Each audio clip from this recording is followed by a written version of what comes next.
Bonjour, hola, and hello. Welcome back to the Rubilax Wakfu World Cup. I'm your host, Tom Leach, and joining me today are my wonderful co-hosts, Kuro and Mouse. Say hi, guys.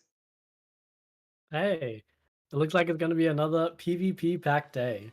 I hope you're all excited for the Rubilax World Cup Day 2.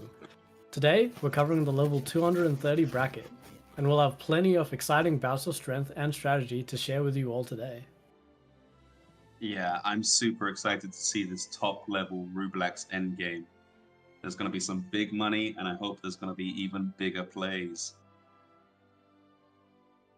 Once again, this World Cup is Rubilax's first server-wide PvP tournament, focusing on bringing the community together with a chance to be crowned as the PvP champions for the entire server. We're going to have 16 teams today, all competing for a grand total of 100 million camas and a brand new exclusive title for the champions. Winners are going to take it all, losers will leave with nothing. Just like yesterday, this tournament will be a 3v3 best-of-3 round robin played out in the Ecoflips arenas. The maps will be randomly selected, and consumables will not be allowed. Now, over to our Spanish co-host. Hola, bienvenida, Mouse. Hola y bienvenidos a todos una vez más a la Rubilax Wakfu World Cup. Yo soy Mouse y estaré cubriendo por encima el evento un poco en español. Tiene pinta que vamos a tener un día increíble lleno de sorpresas y batallas épicas, y ahora estamos en la franja 2.30, en el endgame del juego. Así que antes de continuar vamos a refrescar un poco las normas para los españoles. Bien, el campeonato se juega en nuestro querido servidor de Rubilax y esta vez participan 16 equipos. El premio son 100 millones, además de un título exclusivo, una decoración para el mercasaco y más sorpresitas que tenemos preparadas. Como ya he dicho antes, es la franja 2.30 y van a ser batallas de 3 contra 3 al mejor de 3, ¿vale? Va a ser un best of 3. Luego, el mapa es aleatorio y no se permiten los consumibles, y yo estaré pues leyendo vuestros comentarios en español y contestándoos. Así que nada. And yeah, that does it. Back to English. All right, thank you, Mouse. All right, so that brings us to the first match of the day. We have got Team Pipe and Team El Judo, both Spanish teams, fighting on the Monastery Dome. The How are you Spanish guys feeling speaking about match this? again. We do. We are starting strong with the Spanish community today. How are you guys feeling about this match? I can speak. If I speak, I get in big trouble. In big trouble. We got a very similar team matchup today. It's an Eni Zella Sac Corps versus an Eni Feka Zella Corps. Very similar teams. It should be an exciting fight. Right, we are switching over now to the fight live. Here we go. Ooh, let's see. Teams are getting ready and set. Looks like Of we are course, this is starting the off with the first turn. Zella. They're spinning the dial. You spin me they're gonna round, build up round, that. baby, round, round. Raw power, I assume. They're going to try and nuke, try and break a hole as fast as they can. Yeah, we're gonna Ooh. definitely see a fair bit of damage coming out, I think. They just Yes. removed the entire team's AP. Ah, right. We don't have a nuke Zella on our hands. That is very cool. It looks like they're Wait. possibly just trying to set up. They've obviously got a full stack of distortion right now on their dial, so maybe turn 2 we're going to be seeing some massive damage come out instead. Let me tell you, Tom, this shadow is looking scary. We still don't know if it's gonna be a nuker or if it's just gonna be a support AP removal seller. Well, either way, I'm expecting big plays here. In comes the Enaripsa setting up its marks. Very important. So the Enaripsa has been huge this last couple days. Yes, it is. And Very important team member. what do you think, Tom, is so great about this Enaripsa? Because we're seeing it all over the tournament. It is. You either have an Enaripsa or you really missing out on having an Enaripsa. That's the state of play at the moment. Yeah, if you don't have one, then you're kind of shooting yourself in the leg a little bit. Teams can function without it, of course, but it is that's a the huge thing. boon. Ever since the Enaripsa rework, they offered just so much that they can actually do. And in a 3v3, we really need to actually be good with your choices of class picks. Enaripsa just seems like a pretty obvious choice with how much that they can heal, how much they can actually do outside of just healing. Can definitely see why there's so many Enaripsas. I think if this was a 6v6, we might not have seen as many.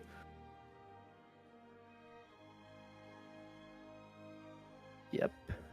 Yeah, it's all about that role compressor. How much can you fit into a single character slot? And the Enaripsa does so much. In comes the Sacria flanking. Oh, it seems to be kidnapping, setting up for the Zella. We are going to see a big turn next turn, I'm feeling.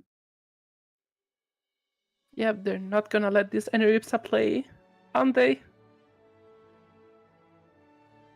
They did, of course, identify their biggest menace of the team.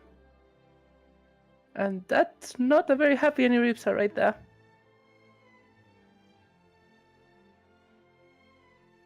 So, the Fek is taking its time. Feka's trying to find a way. How can I slow this? How can I slow the oncoming onslaught?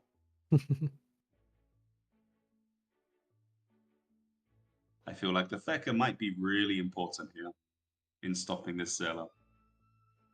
Yeah, this Fek is playing very clever, actually. Making sure everyone's alive. You really don't want to miss one of your team members early on. They've done a good job spacing themselves out here. So which team do you guys think is the, I'm going to say, more likely to win, in your Oof. opinions? I've got to say it's too early at this point to say. It depends Yeah, on I'm this so turn right now. I'm Oof, so that is a conflicted. lot I'm of damage. probably gonna say the Spanish team. Ooh, is that missing out on the KO? It is. It That is. was It's a so very close. yeah. Definitely some good damage there. Yeah.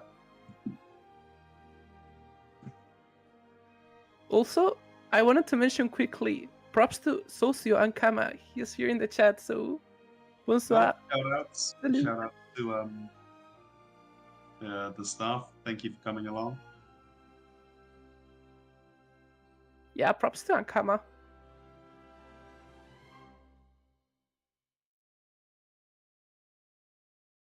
Right. What is Red Team Zella? Oh, that was an Yeah, both interesting. are trying to play it slow.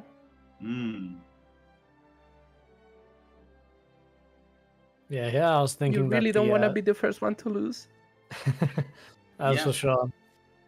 But yeah, I was thinking these fights might end up being a lot quicker considering how much damage is actually in 230. But I guess just as equally, there's a lot of tankiness in 230. The meta does seem to be shifting more towards tankiness. Res seems to be on a lot of people's minds nowadays, keeping it very high. Tanky Sadidas around, tanky Feckers I mean, and Enerics around. honestly, you see that even just in PvE. Nowadays, I think ever since the Dungeons rework, it definitely made it a lot more worthwhile to stack resistance rather than damage, since you're not going to be able to one-shot enemies on Stasis 10 dungeons, but you do have to survive them on Stasis 10 for quite a while. Resistance ends up being just a bit more important. Yeah, you definitely have to survive them. But of course, 230 has a lot of damage, and you can only tank to a certain limit, right? You can only tank so many hits because, yeah, gears in 230 do have a lot of damage, and matches tend to be a little bit more volatile. But these two players seems to be very equally matched, which is quite surprising. Slow and methodical. Sakura kidnapped the Fecker away. Oh, it is a distance Sakura. That is some massive range. I was just about to say, damn. I don't think I've seen a What do you Sakura think with about that this much Sakura, range. Kuro?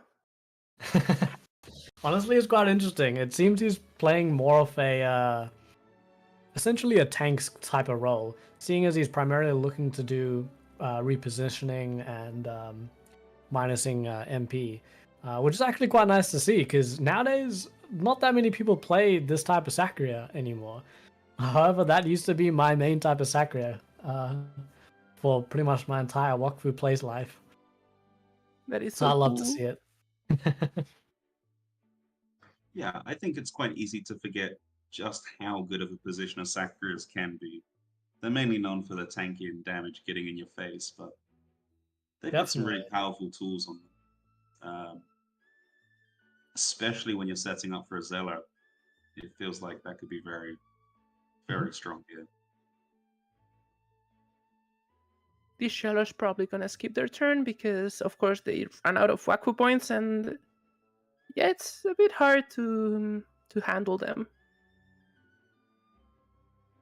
Yeah, not as much as you can do with that, but you can basically just end up stacking for next turn. So I guess next turn we're going to see a pretty massive nuke. Also, just to take this into consideration, guys, this Sheller, who's probably the main DPS or DPT of the blue side team, he actually has almost 90% resistance in all elements. He's got 88% resistance and almost 30k HP. That's a tanky Sheller. That is indeed one tanky Zeller. He's got more HP than probably half of my tanks. Oh yeah, that is for sure. Definitely beats out my 200 tank Sacria. Just saying a lot. You do love to see it playing that main game. Everybody assumes that the Zella's going to be quite squishy.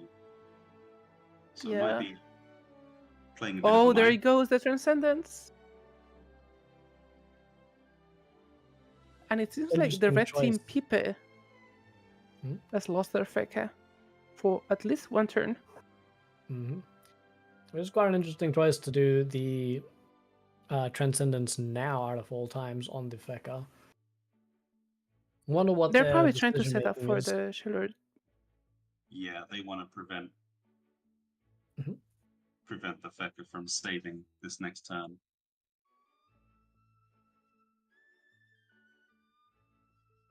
Really cornered Pipe's Eneripsa here. Yeah.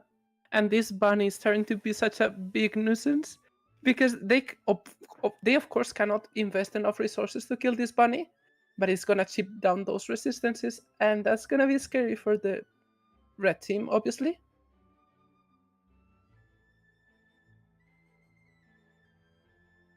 All try to push.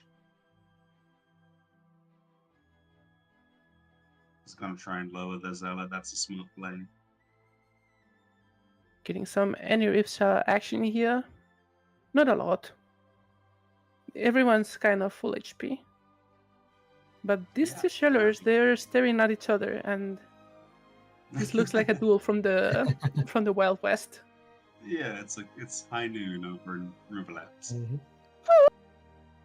Wow, wow, wow. Well, I think in this turn, seeing this Zella about to do a big nuke is actually going to change a lot here. If they could actually get this Eneripsa dead, I think that will actually change the tides quite considerably for either team, actually. Yep. Definitely, it's all about who no. blows the first hole in the other team here. There you can Mhm. see some of the stats that our fighters have. Yeah, these guys are beefy. These guys are no joke. Oh, the team is regrouping over here. Oh, Got the the good old sacrifice coming out on the sacrifice. Sacria. I personally love sacrifice as a spell, but the only problem is with how long it lasts and you keep swapping places all the time. A lot of my friends, whenever I'd sacrifice them, they would complain because we keep swapping places and end up putting themselves in the front of the enemy or something. Yeah, it can get a bit mental at times, that spell. Mm-hmm. Here comes the Sheller. Here it comes. And he's looking pretty mad. He's building up the distortion. Yeah, but he seems to have a lot of Wakfu points to burn this turn. Ay, ay, ay.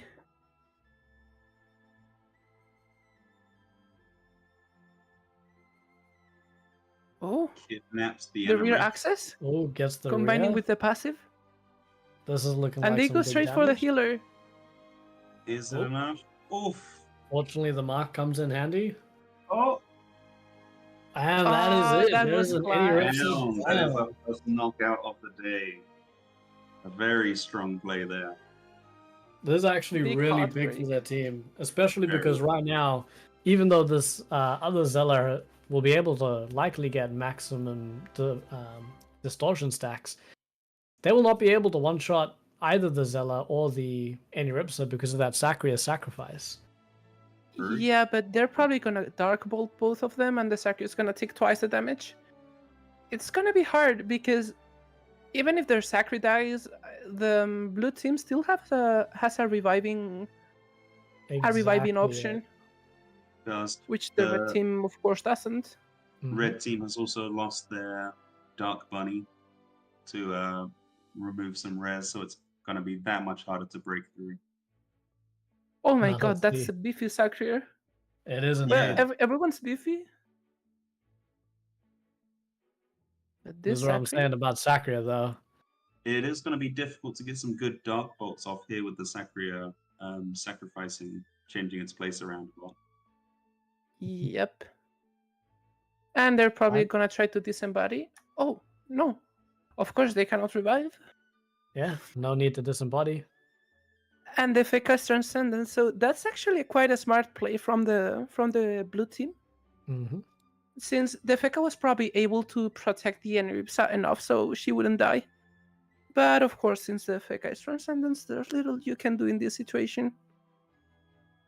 Isn't he correct? Big heartbreak for the red team. Yeah, I'd say this is some very big, very good strategy coming out. And honestly, I think it's the strategy alone has pretty much secured them a win at this point, I think.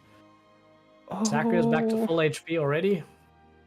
Yeah, and he's pulling out some really nasty moves. If you guys probably can see it, but this Zachary has a sublimation called Rompecáscara in Espanol. I don't know the name in English, but it basically tears and chips down armor, even though if you're a tank.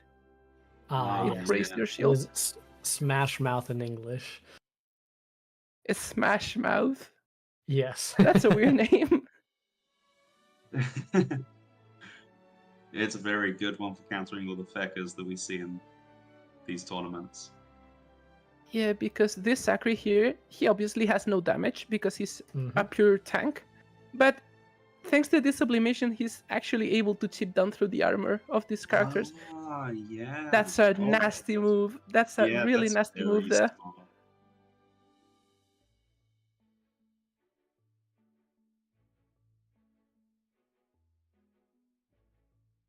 See the Zella coming in again.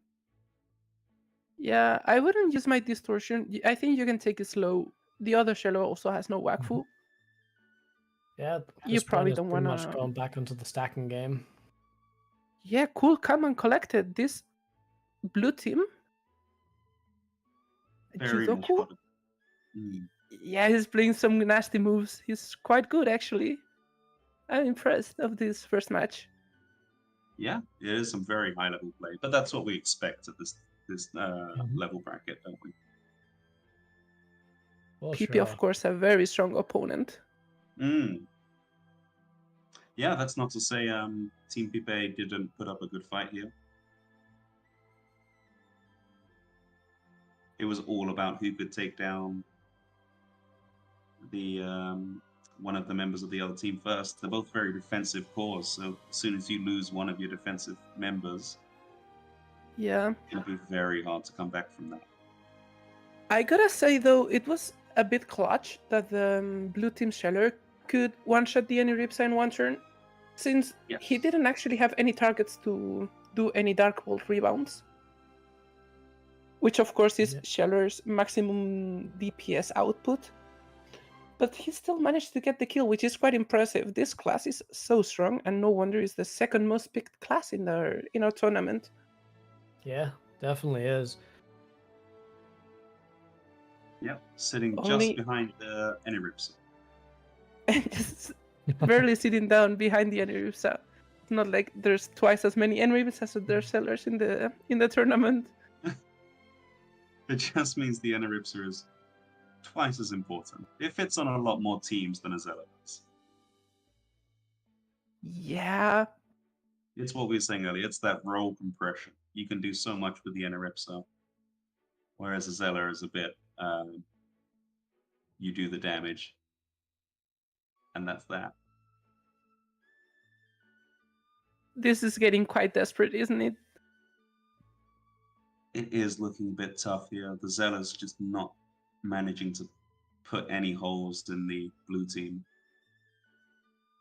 Oh, that's a clever move, That's actually. Nice. Very nice. But there's still a bit of an issue here, which is, of course, this Scheller is pacified, but he could pretty much just keep stalling one more turn. Pretty much. And the red now, team Scheller... team you go. I don't think the red team Scheller has enough damage to kill anyone at the moment, so probably the blue team Scheller can just stall this turn. Yeah, the pacification doesn't stop what's going to happen here. It is a game of tick-tack, tick-tack.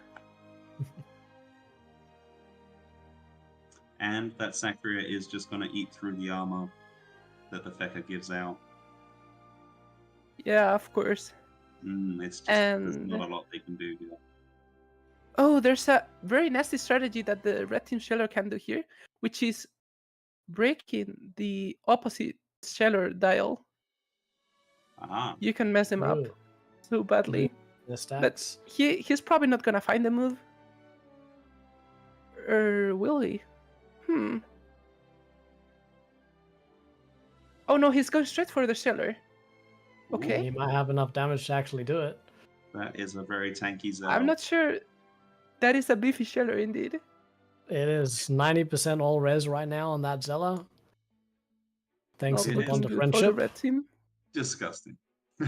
Yeah, it is quite impressive that he Oh has no, as that's much damage. that's disgusting. That is the Any Ripson. That is the reason why Any Rips is taken. That Yep. Oh my god. that mark is too strong. Especially using the propagator. And yeah, honestly, I do not blame them. I do not Yep. blame them. After seeing that amount of healing coming out, Yeah, after kind of hard to seeing that- beat that.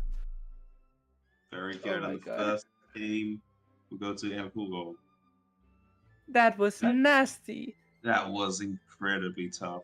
I do feel for the Pipe team. What a first match we got here. I think Pip is still a strong opponent, so Yeah, I completely agree. oh my was god. very, very tanky. I think I'm never gonna recover from that. Yep, that 90 resistant Zella is going to live in my dreams and my nightmares. Yep. So Definitely. just so you know, guys, we did a little bit of math before starting the tournament because we wanted to gather a bit of stats. So Kuro, tell us which are the most picked classes in this tournament and the least picked classes. Yeah, so obviously to no surprise, Any Ripsa comes out at number 1. Coming out specifically 10 Any Ripsas there are in this 230 bracket right now. Out of the 16 total teams. That is quite a lot of Any Ripsas. However, second place actually ends up being a tie with Sadia and Zella. Now you'd think that sounds also just as impressive, but the gap between Any Ripsas and Sadias, there's 10 Any Ripsas to 5 Sadias and 5 Zellas. So it's actually quite a substantial difference there. On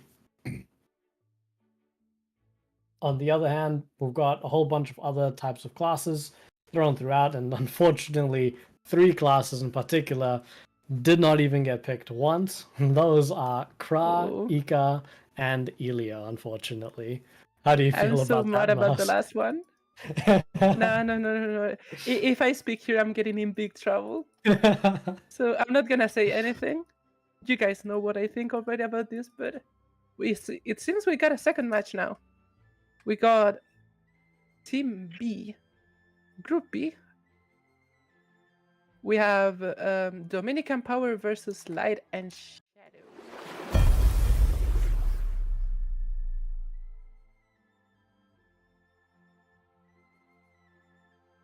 So yeah. Oh, it seems it's already been kicked off, and oh, Light and Shadow seems to have lost already one member. That's not looking good. Definitely not.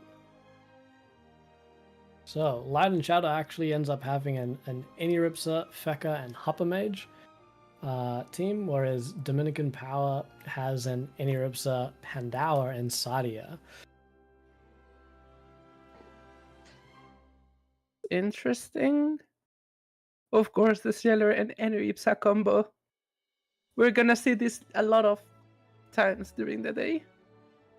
Yeah, well, as we saw before, the Any Feka is quite strong if you allow it to get going with all that armor and healing. Definitely. I mean, on But- their own, each Yeah, one of on their them own. realistically has the capabilities of fully sustaining a 6-man team just purely by themselves. So having them both on a 3-man team is absurd amounts to sustain. Yep. And here comes the Osamuras, but unfortunately that's not gonna be quite enough. Oh my god, that's nasty. Oh, we're gonna see a lot of these today, aren't we? It is looking quite dire for the blue team already. Yeah, blue team not having her greatest match here, but they're still putting up quite a fight. They're still quite high on health and fully shielded. And oh no, And we got an FF here. he's got a Uh-oh. does seem like they So just we have a victory for Team Jin and a loss for Team Light and Shadow. Of course, this is a best of 3, so this is only the first match. They're probably gonna keep playing against each other. So, yeah, things are looking quite the same as the previous match with the Sheller and any Ripside action, don't you think, guys? yeah, and it does seem like the players at 230 know when something's unwinnable, and they seem very well versed in this. They know what they can do and what they can't do very well, very in depth. Yeah. I think we still haven't seen our next second picked class, which is tied with the Sheller. Of course, we're talking about the Sarida. Yeah, I'm very Sarida has excited. been very strong. I'm looking forward to seeing some 230 Saridas. Yeah, considering how much damage they're outputting on the on yesterday's 170 matches, I'm excited to see that 230 damage is going to be completely insane, especially considering the amount of healing that they still also have. Yeah, they were all over the 170 brackets yesterday. I'm surprised, actually, there's only 5. I did think there would be more of them today. Might be due to the fact that the Sadia rework was relatively recent, so some people might not have had the time to properly made a full 230 set for their Sadia yet to actually bring them into this competition. Yeah, that is true. And they're so versatile that it's going to be a bit more picky when you're spending that much money. Yep. Choosing which Sarida you want to play. As you said, they are very versatile. How do you think the 230 bracket stacks up against the 170 bracket, guys? What do you think the key differences are? It has to be the difference in damage and health, right? Of course, there's a lot of ways to have good resistance and tank a lot, but the damage difference is just absurd. People have to actually burst a single character in one turn because also the amount of healing is just stupid. And we're seeing some of our best PvPers in the server here, which they usually do a lot of packed PvP, which means they're going for very nasty and very safe team comps. Very tanky, but also very damaging. Yeah, this is gonna be a bloodbath. Maybe 170 was a little bit more creative in that sense, but now it's gonna be pure blood. Definitely. I mean, in 230 builds, the interesting thing to note is that it's a lot easier to actually reach the maximum resistance cap of 90%. So we're definitely seeing a fair few more people getting a lot closer to that actual resistance cap. While there's obviously still significant amounts of damage, having a 90% res, it still takes quite a while to actually cut through all that HP as well. Yeah. So we seem to have another match here. We do. We have got Team Mimik versus Mil Shitheads. Oh. Okay. On Garbage Peak. The lava map, my favorite. Team Mimik is running an Osamoda, Panda, and a Sakria, while Team Nilshitis are a Feka, Sarida, and Uginok. Now, that's a very, very tough core to break through. We're gonna see this Sarida for the first time here. And we're also going to be seeing the Oginak for the first and last time, possibly, seeing as there is only one Oginak throughout this entire PvP match, and this is it. Very much. Come on, Kuro, not the last time. He's probably gonna Oginak play more fans. matches throughout the group stage. Make some noise. Oginak. Oh, it does seem like Mimik has already won their first fight of this round. Ooh. So this is high stakes. This is high stakes.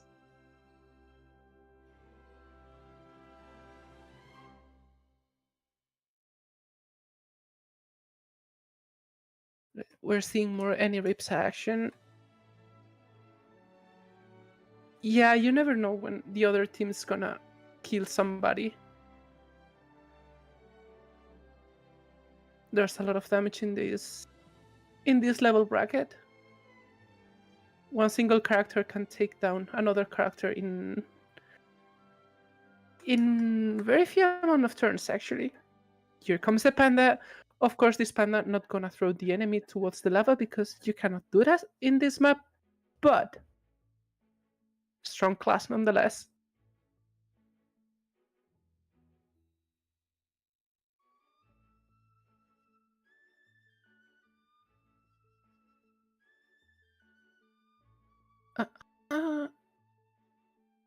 Let's see what else we got. Oh, here comes the Feka. Of course, trying to protect the entire team. And he... Oh, he uses the pacification on the Dole. That's an interesting move right there. Definitely is. Ay, ay, ay. This Feka is looking... He's looking a bit dire. Oh, and of course he has revived us already. If you hover the mouse over the Feka, you can see that he's got the revive mark, which means if they manage to kill these enemy rips, both are going down. That is Yikes! True. It is also quite interesting, an interesting choice for the Feka to face the opposite direction and give anyone backstab damage. Yeah, he was probably doing that to prevent the damage from the dolls. But yeah, these dolls have a shit ton MP.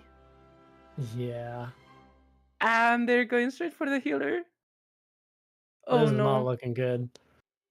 Not looking good for the red team. From earlier, this is Team Bad Boys versus Team Watana. Slight correction. I see. Yeah. So we have got an Any Zella Hopper versus an Any Mask and Sedita. This is the only mask that's in the tournament. Mask fans make some noise. Woo. Woo. Woo. This Enaripsa is looking in a dire place. Getting... But as we saw from the first match, if you can take that Enaripsa down, then everything starts to crumble around it.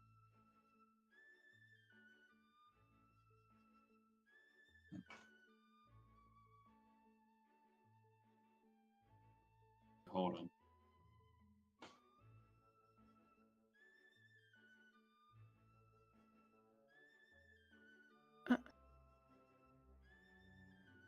This is so nasty. We're gonna see a team of 3 supports win.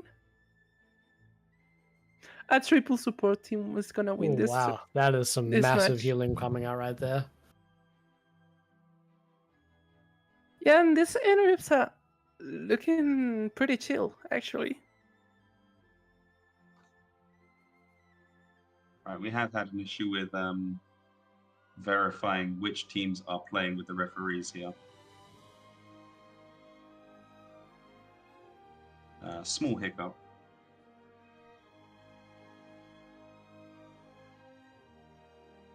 Obviously, there's a lot of teams here in the competition, and most of them are playing the same classes, so... Similar classes, and there are a few teams playing on the same maps at the same time, so there has been... There's some spectator bugs there. Yes. But we're back on track. And nice things aren't looking good for this red team. Not at all, but it is nice to see a Pandawa coming in. We barely saw any Pandawas in the last 170 match. It is probably a high-risk, high-reward class. Has a lot of skill expression, obviously, and he probably works better in close combat than in long range. But a strong class nonetheless.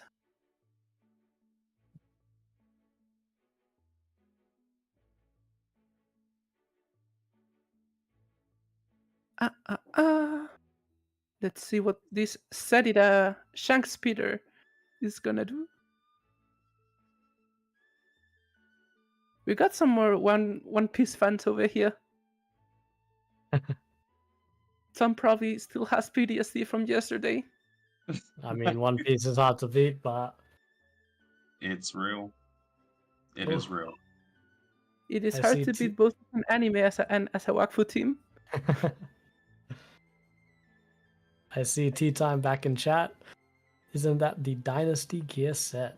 I believe it actually is. I believe is that the Jade Dynast costumes coming in on the Fecker and Iniripsa on red team. Yeah, and let's keep our eyes in the match because this Saturday is probably gonna kill one of them. They seem to be looking at the Feka. And they're going for it, but the damage is not quite there just yet. Let's see what this Ultra Powerful is gonna do. That's a lot of damage. Oh my god, that's ridiculous.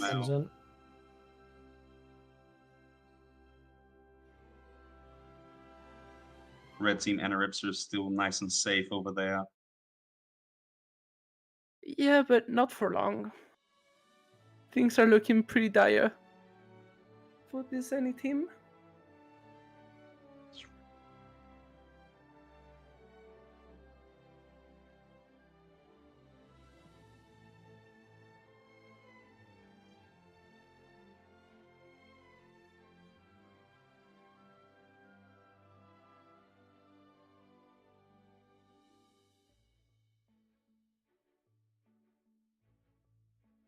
Dark Bunny There trying to put in goes- the work. Yeah, slowly chipping down and eating through those resistances. But you're not defeating these enemies, aren't you? Oh, there goes the Transcendence. It is turn 10. So they probably have used their Transcendence a couple times more. Oh And no, that- he gave AP to the Sarita. and Gotta he's always giving be the careful rear with to that. Shram. Definitely do.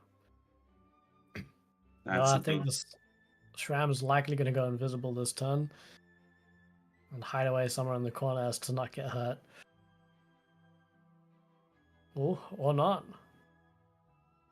She's probably saving the invisibility. Am I right? And the blue Probably team would is be. looking a bit a bit worse than before. Of course, their team is very healthy, but their Sarita is probably their only damage output at this point. Which means if they manage to kill Sarita, they're pretty much done and dusted. Yeah, that is the downside to having defense and support with only the one damager. This is not looking good for red team right now, though, with all the dolls from that Pandawa being moved closer to them. Feka We're is going to Yeah. probably see a lot of damage coming out next turn. This Fek has been revived, he's been sentenced. Things are not Yep, looking good can't for do him. anything. Yeah. Just walks in, walks back straight out. Yo, that's a big stump right there. That is Mm, indeed. That sounds very loud.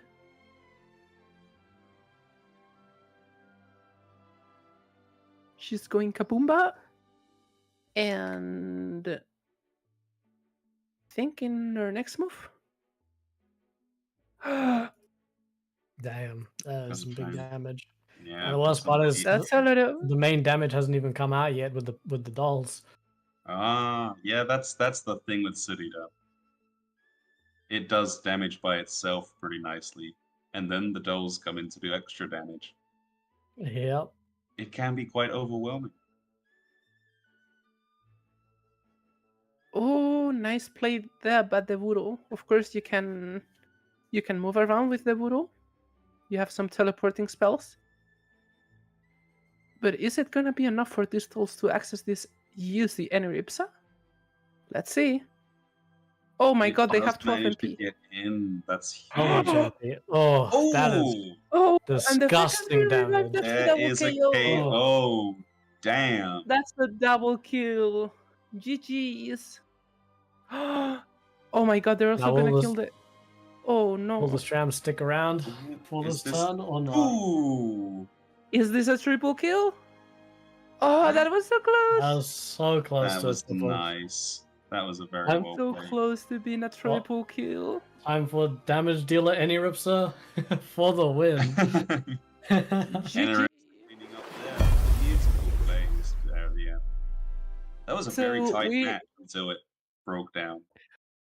We Very fun. obviously saw the strength of a Sheller. Now we got to see the strength of a psychopath Sarita. The Psycho Indeed. Salad, as they call it. Yep. So Very yeah, what do you guys terrifying. think so far? It's been Honestly- very balanced until like the key moment happens. Teams have been looking very balanced against each other. Yeah. And we've seen 3 matches, I believe, already. All of them having double Eneripsa. Not like one team had them. Both teams Yeah. having Eneripsa in all the matches that we've covered so far. Yikes! Looks like a strong class indeed. We are getting Sedita. Sedita is scary in the chat. It seems like the chat is agreeing that Sedita is a terrifying class in this meta. Definitely Very don't want much, to mess yeah. with the Sadia. Psycho Strat here is again. Yep. Of course. Broken. We're getting lots of agreement there. It is a very powerful class. It gets out of hand very quickly. Yeah, the thing is that obviously if you see a Sheller assassinating another character, you can think, of course, it's a Sheller. It's made to do that, of course. People pick the Sheller because it's very good at one-shotting one target or doing a lot of damage. But Sadida, on the other hand, she's such a versatile class. You can do a little bit of everything, and that's scary. That is scary as hell. And we seem to have a next match pretty soon, so stay tuned, guys. If you got any questions, feel free to ask. We're very, very happy to answer all of them. And of course, si hay algún español en el chat, aprovecho para saludar. Y waka waka. Waka waka fan service, of course. And we're back to the first teams of the day. Back in Ooh, Ministry so it's Dome Team once Pipe. again. Yes, it's back to Pipe and El Jugo. It is turn 4 currently, and both teams are looking pretty solid. None of the members have gone down yet. But that's the keyword, yet. It could be Yet. anyone's match at this point. That's how these games have been played. They're all very balanced and equal until one key play happens, and then it all seems to crumble. Very exciting. Indeed.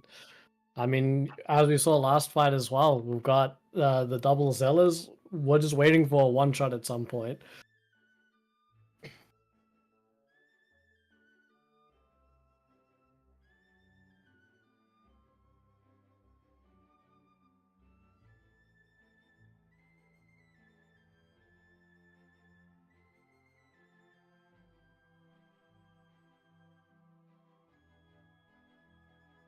And he's setting up marks on the enemy team.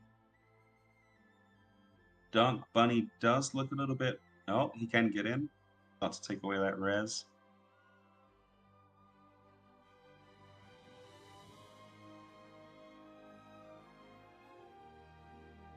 Does seem like blue team Zeller is quite far from its dial.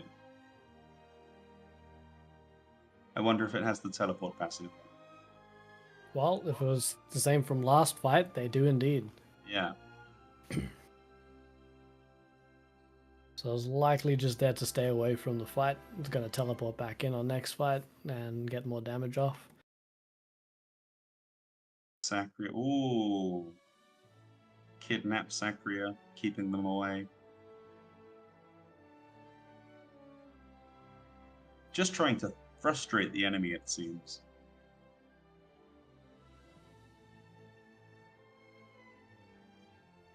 I'm back, boys. Welcome back. Welcome back. So we have a question in our chat here. What's a PvP meta build for Sheller? That's quite interesting, actually. So what's your Expensive is take? the first word that comes to my mind. Yeah, expensive indeed. Yeah, that's the thing that I've noticed with a lot of really strong PvP builds is for some reason or somehow they manage to stack an immense amount of resistance while still having an immense amount of damage. I don't know how they managed to do all of that, but that is pretty much the core of a Zealot build right there. Maximum Yeah, damage, still having being tanky. We could probably ask our production team to right-click on one of the Shellers to show their stats. But let me tell you guys, these Shellers are pretty beefy and pretty tanky. Would you look at that? It's almost 90% resistance, sitting at 85% and almost 30k HP. That's a lot. And It keep is in mind, indeed. this class is a damage dealer. You're supposed to be the main carry of the team, but you're pretty much a tank at this point. Yeah, they're really flipping the Zealot's squishy damage dealer trope on its head. Yeah. And it's nice to see. This, of course, Sheller is a class with a lot of damage, but you have to sacrifice a little bit of that damage for this extra beefiness, which is part of the reason these Shellers are struggling to kill each other, because, yeah, they really have to stack up their damage pretty well. Yeah, they're finding it difficult to find an opening to put in some real work. But once they do, we've seen that they are very capable of doing so.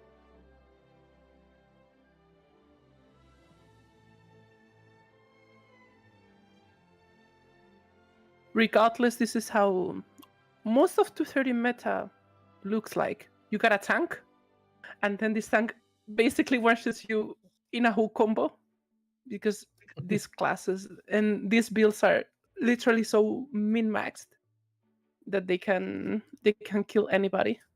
And this is also part of the Wakfu Pact Hunter experience as well. These guys have been training out in the wild.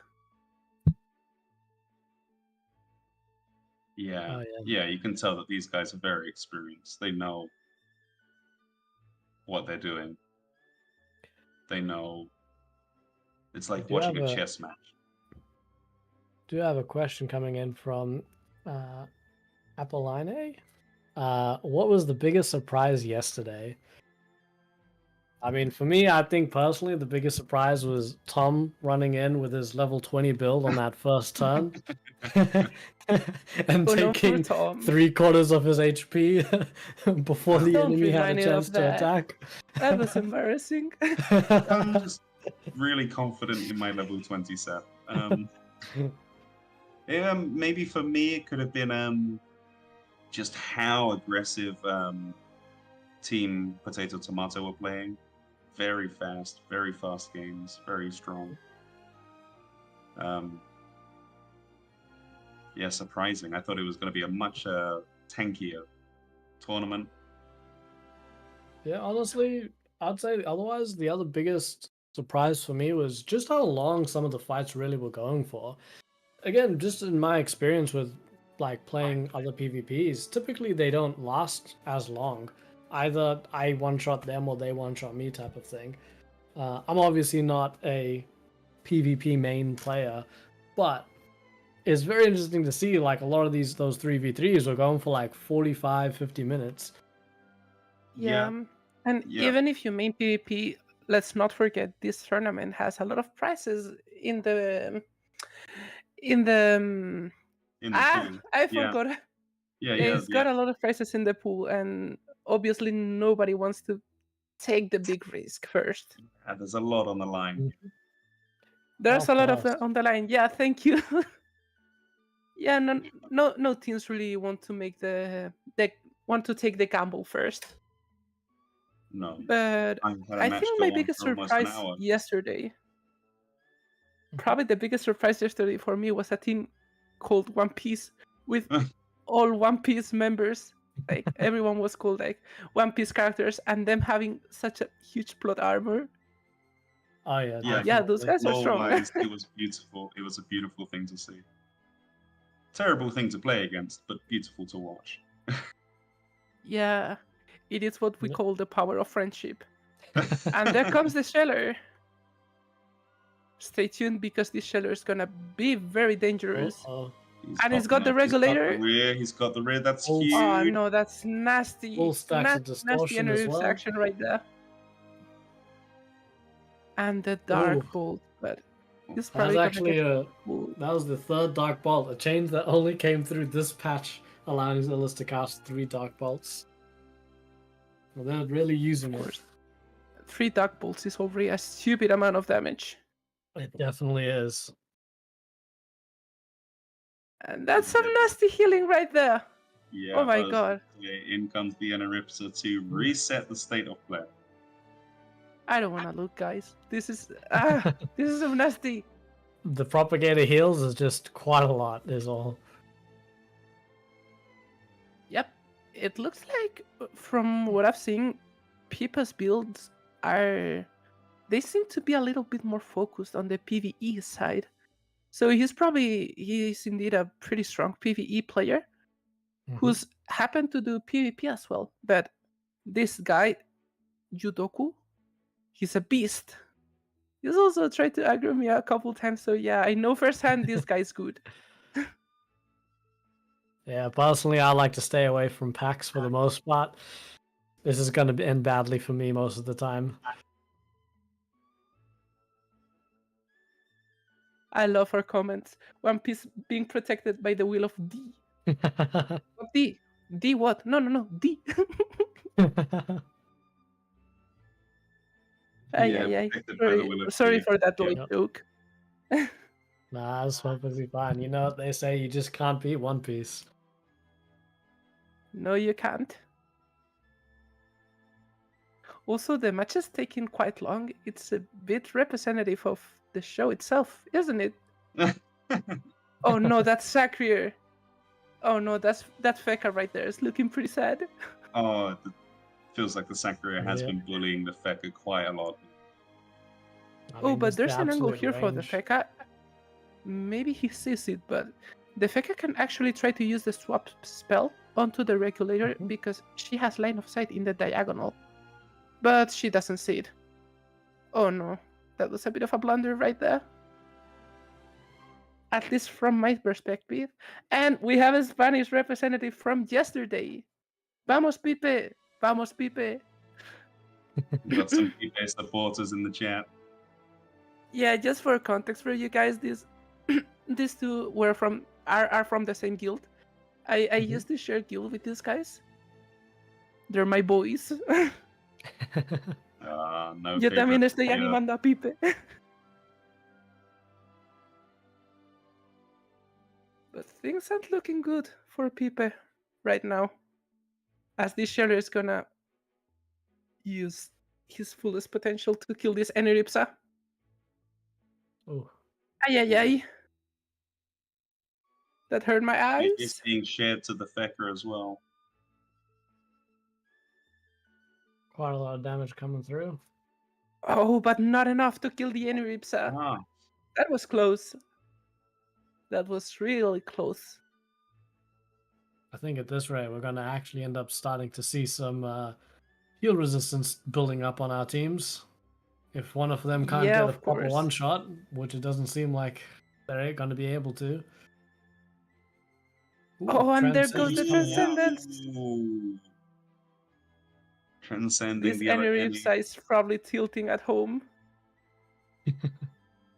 Yep, would have got me mad. Oh, but that was such a clever move because now this Eneripsa is not gonna be able to heal herself. Yes. Oh, but there's still a few options. If you look at it, this Sheller has a red mark, and the Feka as well. They could try to heal their partner by staying close together, but of course that's dangerous against a Sheller. Yeah, you're opening yourself up to the Dark Bolt then. Run. But at the is same what time, this Sheller, I've got on my head. this Sheller has lost all the Wakfu points, so he's probably not gonna be able to do a lot of damage this time. So yeah, that was a good Transcendence angle, but I think... Oh, and she's going away from a team. Just run. No, She you're doesn't wanna supposed to run go away. close. Oh no. I mean, at the end of the day, Transcendence still also makes it so they can't take any damage anyway, so Yeah. right now I guess they're just sitting there trying to stay I'm away so not that the the team doesn't PvP take expert here, damage. but that was probably quite a blunder, going this far from your team. I don't. It seems like a 50-50. Do you want to run away or do you want to put damage on your own team, trying to heal them, trying to heal yourself? It's It's a still absolutely tricky. crazy seeing so much range on a Sacria and using having that minus MP from so far away. I'm not used to seeing that. Feka's gonna try and make a move. Gonna come and try and shield up its Annie.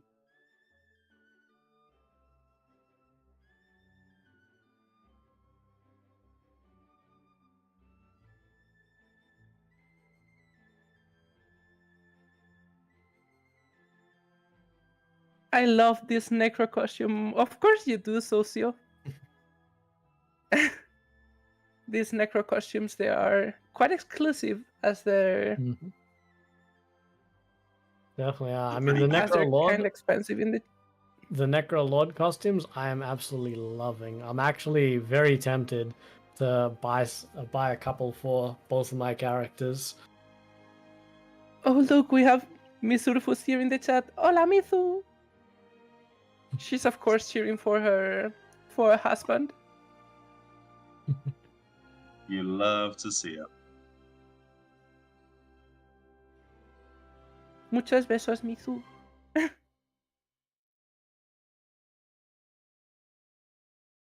¿Qué tal os lo estáis pasando? ¿Os lo estáis pasando bien? La verdad es que está siendo un torneo espectacular.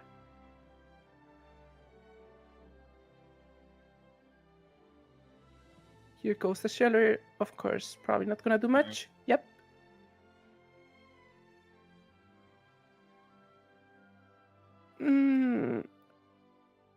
It's a bit curious to me how no one really tried to pop the red mark on the Enripsa.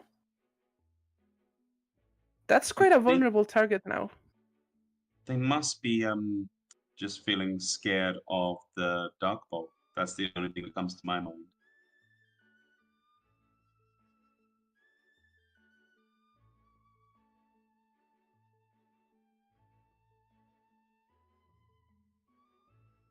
Hi, just tuning in. Hello, Vito. Good to see you back. Welcome, welcome. And now the Enripsa. Oh no. The Enripsa is back up. She was about to die. Has been reset. Of course, Pipe very resilient. He's not going down that easily. No. And there goes the red mark. And the anti-healing on the opposite team Enripsa. Definitely an interesting thing coming in there. We have some more Wabbit action here. Some dangerously powerful bunny. You don't want to mess up with this bunny. All right, I think we're gonna actually transition to a different team while these guys fight it out. They might take a little while. We're gonna go over to the Floating Forest with Group D, Bad Boys vs Mimik. Oh, I see. Hopefully this one's gonna be a bit more action-packed. Yeah, these two guys are they have a lot of damage, but they also have a lot of resistances. None of them seems to be going down anytime soon.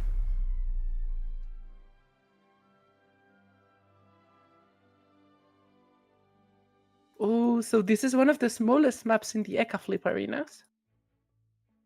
This one's a nightmare for ranged characters. And a Definitely is. beautiful one for the panda, is it not? It is indeed. Oh, we have actually got Panda v Panda here.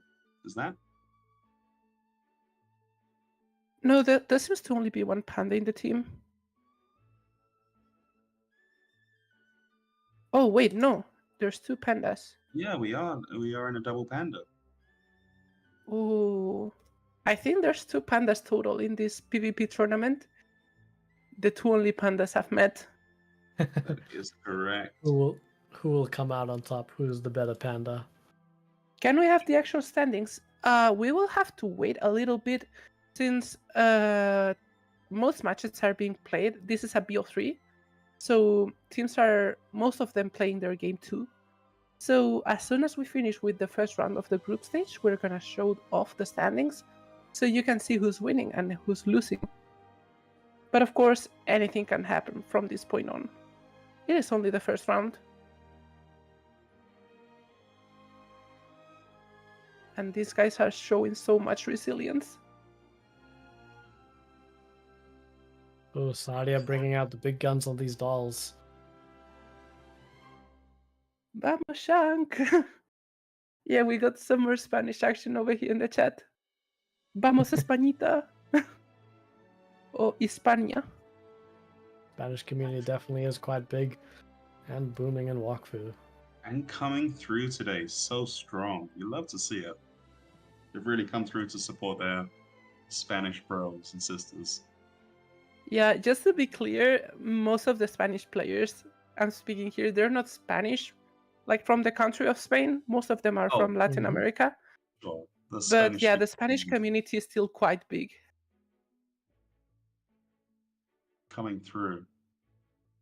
Very Well, I strong. do believe Spanish is, I think, one of the most spoken languages in the world otherwise, after English. So it's not surprising Crazy. at all. There goes the Transcendence. That's quite a powerful spell, but it's a very big cooldown you have to take into account. So you cannot use it anytime. Yeah, it's not something I mean, you want to throw out. Really got to be strategic with that use, seeing as you can only cast it once on per enemy for the rest of the entire fight. We're also seeing not evil bunny here. Oh, just a normal. Oh, we're seeing the good bunny here. Regular. Nice regular old love bunny.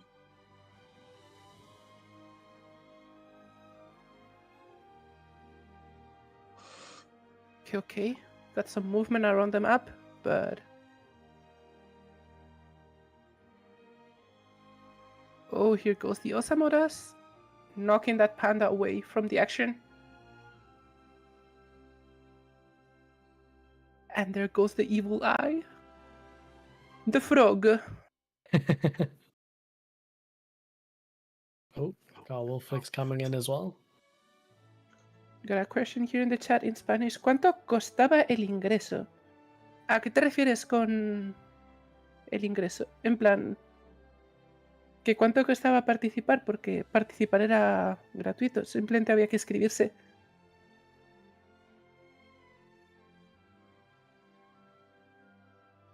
Oh no.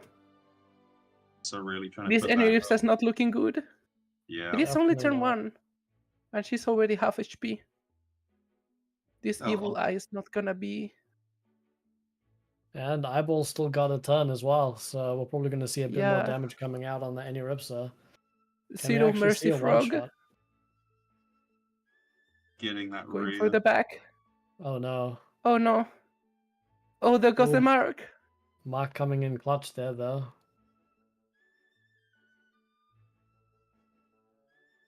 Oof. I have to say, the Guardian Fire Mark has been coming in clutch throughout this entire tournament. We've just been seeing it non-stop being used. Understandable, since it's a very good such mark. big damage being thrown out. And this is a very heavy one-shot meta we have here. Mm-hmm. That is true. Things aren't looking good for this Henry Ipsa. It's But very we'll see. alone. Maybe he bounces back.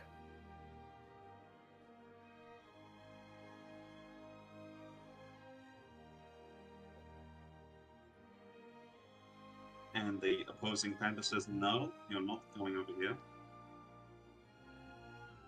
They're the killjoys of this game. They are playing tennis at the moment. Yeah, but the Sadida has a quite interesting move right now. Because if Sadida can make it past the panda, which she probably will, she can summon an ultra powerful whatever she wants, which means the other dolls in the map, they're gonna teleport. Ah, yes. And it looks like she's gonna do it. There goes the ultra powerful. Here he comes.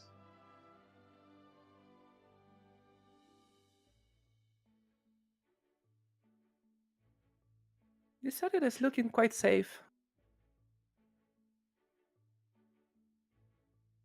Yeah, it managed That's to a keep lot the of team damage. very distracted. Yeah, that's huge. Oh, and here's some more damage coming out on the Inaugural. Oh, not the Inaugural. Ow, Onto the ow, ow, Oster. ow, ow, ow, ow. Oh, Ow. That hurt. oh, it's linked. Oh, that was huge.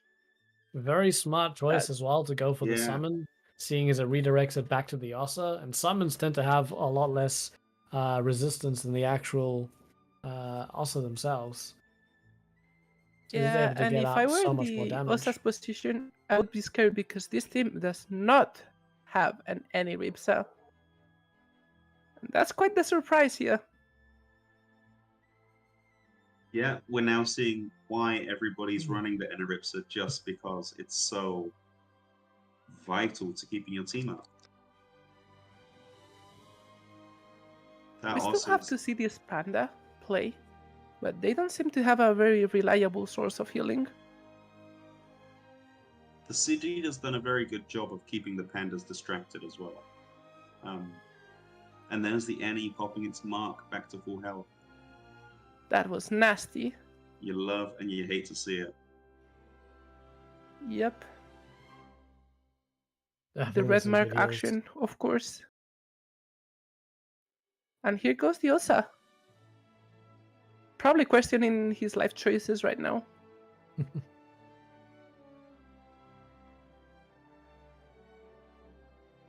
Oh, they transfer might be coming going out. for the ultra powerful.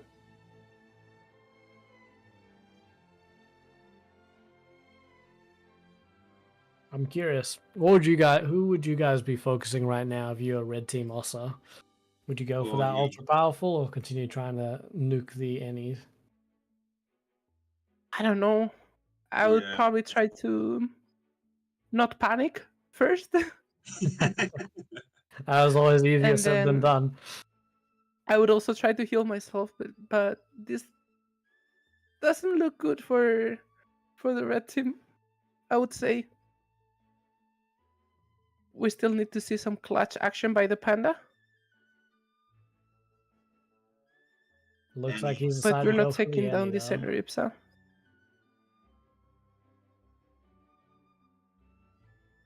Very interesting choice of not desummoned any of his. I was Either of thinking his the same summons? thing. Although the ultra powerful is going to kill the Ossa if it has its summons up or not. So it might just be a bloody Mary, Hail Mary. True, but he could have actually desummoned his summons to summon up a healing pet, for instance, Yes. to heal him back up.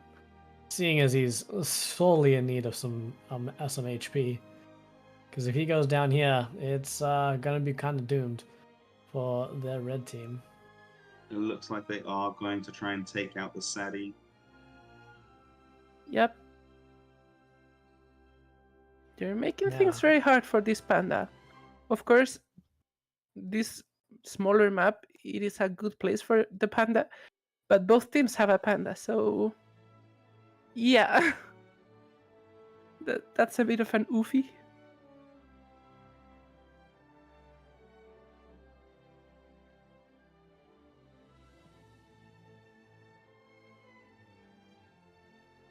Oh, we do have the standings for round 1 for a lot of the teams. Ooh, we can check later after this match. Yeah. Maybe. Mm-hmm. Oh no, you can actually see them in the stream. Yes. Yeah. They're up. They're up now. Okay, so leading the series we have Jin takes 2-0 over Light and Shadow, and Pipe is 1 game down against El Judo on Group A. On Group B, we have Yerba Mala wins 2-0 over Los Palomos, and Dominican Power is 2-0 against Winterstorm. Oh, Then on Group... and there goes the Osamodas. Yeah, bye-bye, Osa. Oof. Did a great job. Didn't manage to stay alive for long. I think, But yeah, I think they also knew that was going to happen. We want to see Group C. Group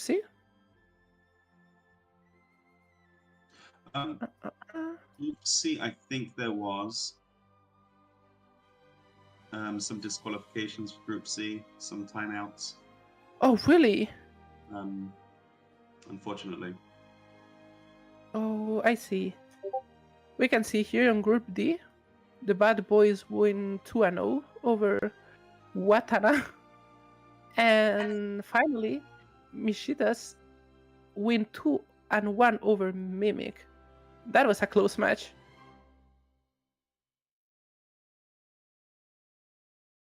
I have to say, as Yop being one of my mains, it is lovely to actually see a Yop in these fights. Seeing as in the 200 or the 170 bracket, I don't think we saw any Yops throughout the entire bracket. Yeah, I'm not sure I remember seeing a Yop. And there is the singular Yop. Oh no, there are 2 Yops. There are 2 Yops throughout this one, yes. I'm very keen to see.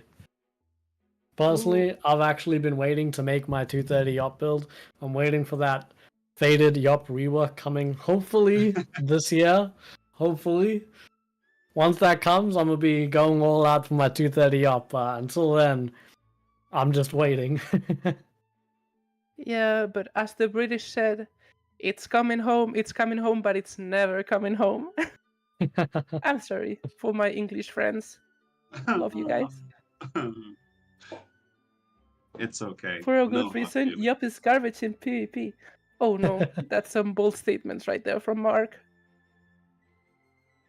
So, I get it. Who's rooting for which team? They ask.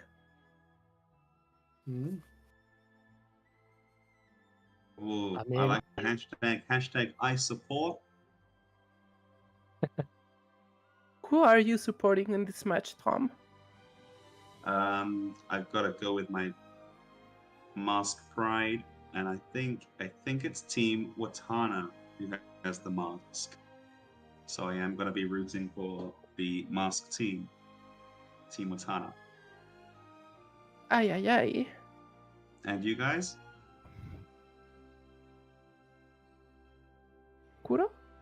Honestly, I'm not entirely sure who to actually really vote for in this entire 230 match.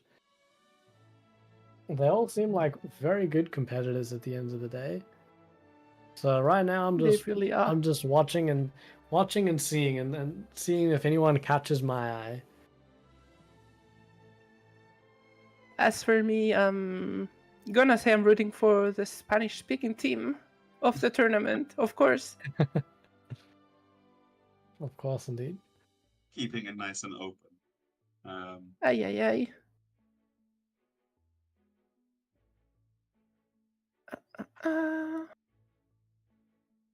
Got some action here, but it's looking pretty dire for the red team. They don't have a big defensive. Sedita run away with. Once again, we're seeing the Sedita just be completely overwhelming with its damage. They're getting away with murder, aren't they? Sure, that was massive. And that's another player down by the Sedita. This class a monster. You cannot underestimate the salad. of Wakfu. My precious Yop. Quite unfortunate to see.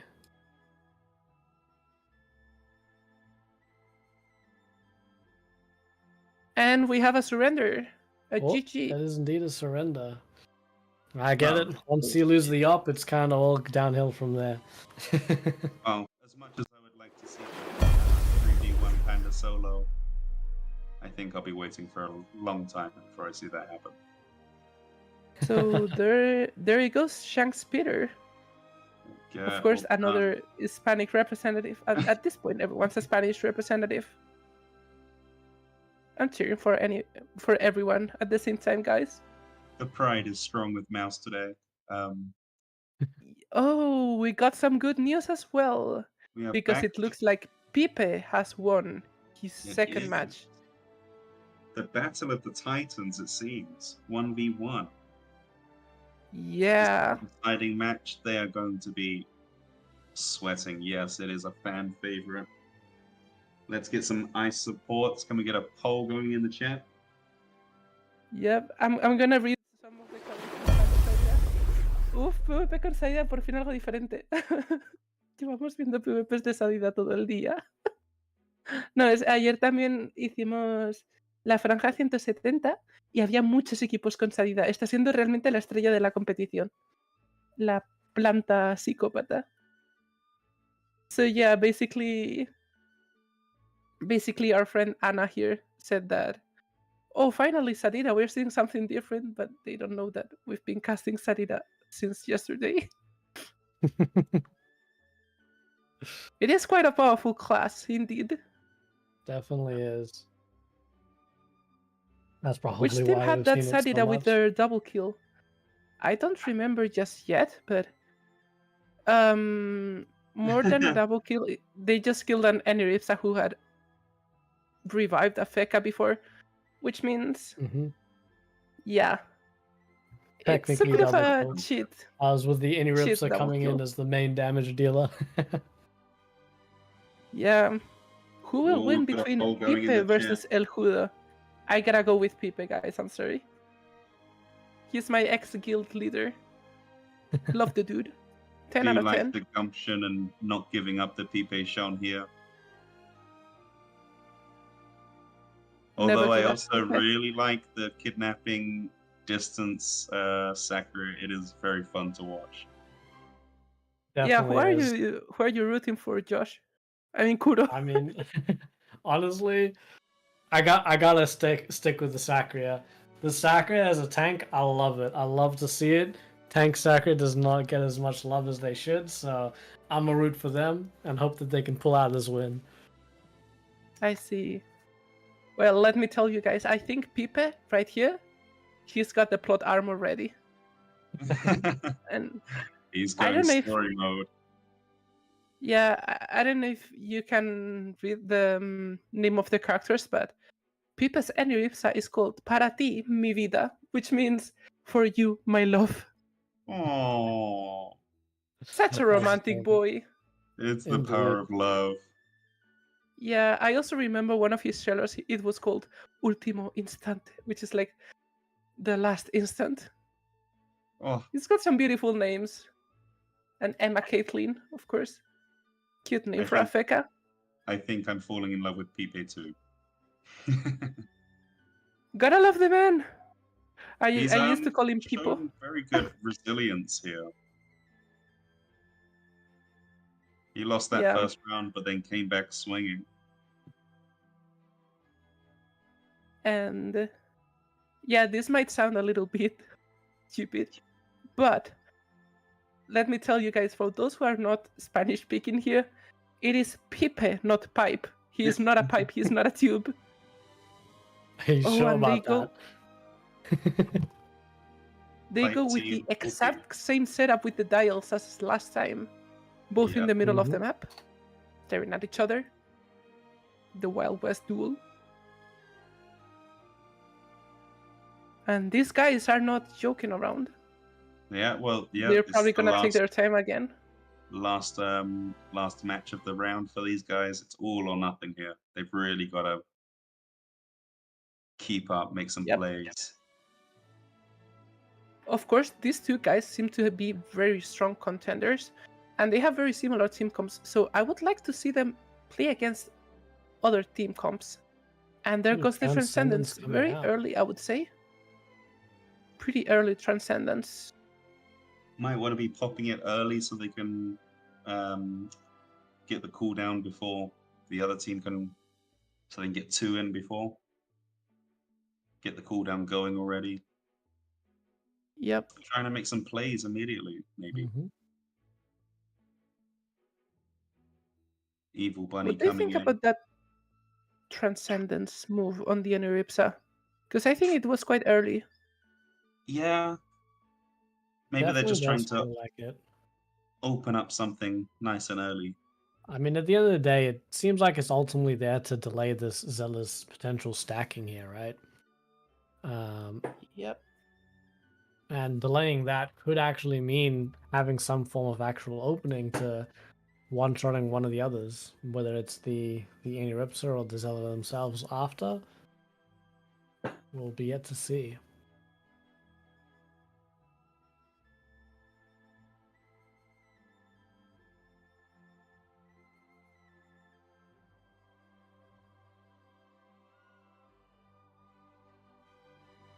This is such an even match here. Yeah, they're both playing very, very defensive. If I were a random Wakfu player about to extract my loot, and I saw one of these guys show up at the extract altar, I would probably just give up straight away. We have got the way. results from the poll here. It looks like El Hudo is the chat's favorite to take it by maybe 1 vote or 2 votes. It's very Guys, close. I gotta root for Pipe, okay? I'm sorry. He's my man.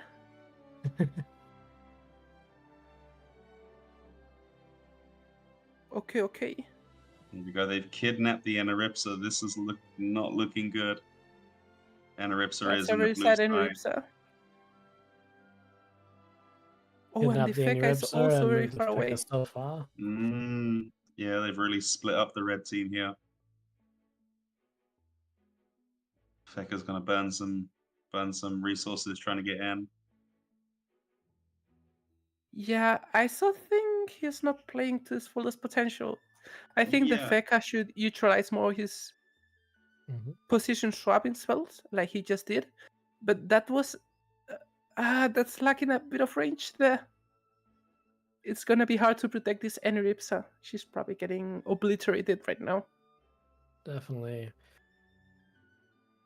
Who would you guys say so far? Who you guys would say so far the MVPs on either team? Since we've seen quite a fair bit of their matches so far.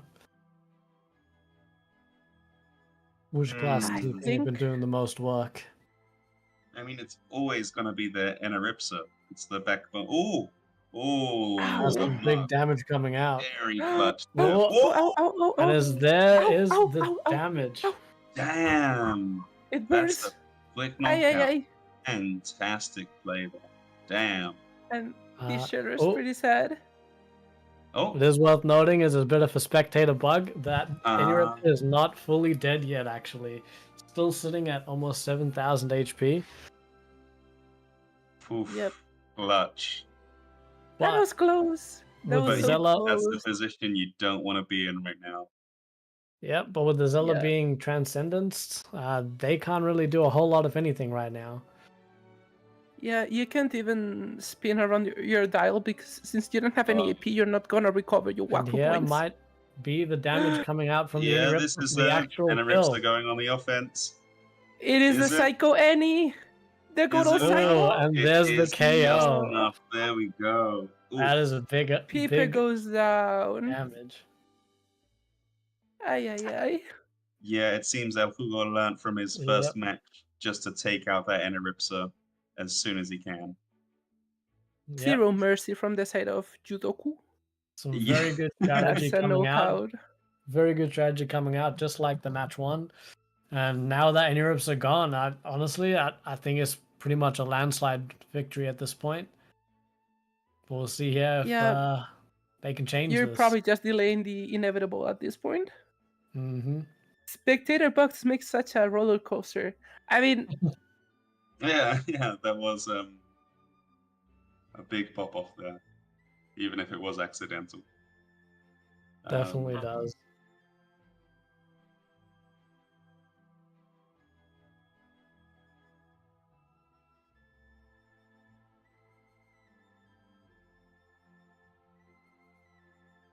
Yeah, and with this Sakria being able to just take out the shield, the Fecker is not going to be able to be doing much now.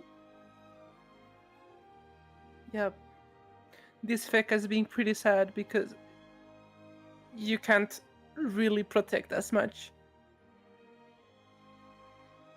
Yeah, it is also a case of a matchup here.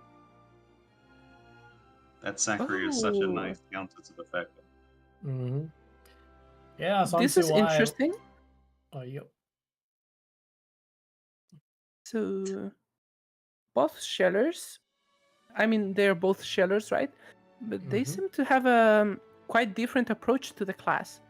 Because the blue team sheller is playing elemental concentration, and the red team sheller is playing inflexibility 2, which means he's probably going for a more defense kind of setup, more versatile to some point, but elemental concentration sheller. It is the meta. And let's see what he's able to do.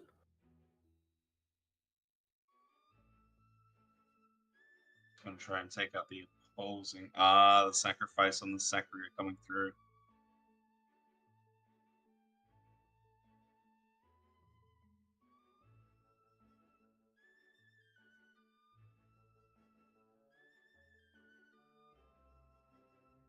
Not much of a play there, just building up his points, building up that resource.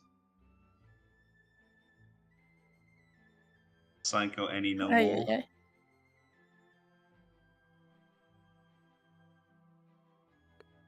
Ooh. Mass Charm coming in hot. Yeah, you love to see a bit of Mass Charm. One of the few, or pretty much in my opinion, the only good Hopper Mage spell that you get. But it is very nice to actually use.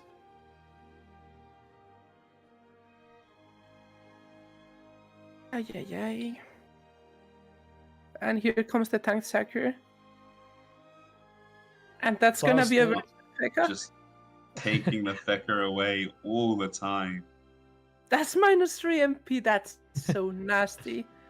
Oh no! Oh, this is gonna probably be nastier.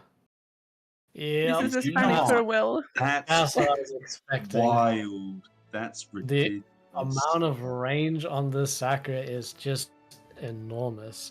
And personally, this is why I gotta say, MVP and their team has to go to the Sakura. It's just been doing so much work. Yeah. Even of course you're gonna root for the Sakura Kuro. How can I say? They're just too good. They're just too good. Actually been super useful in the first fight, tanking the damage for both of their teammates and still surviving it through everything as well. And this entire fight as well, in the last fights, just been being a straight nuisance. Yeah, that's the only way I can really describe the Sakura. It's just been a nuisance. Yeah. Such a fantastic counter to this Fecker. This Fecker's just been running for 3 matches now. It's just been running to places. Effectively made Pipe's team a 2-man team, really. Which is just, you hate to see it.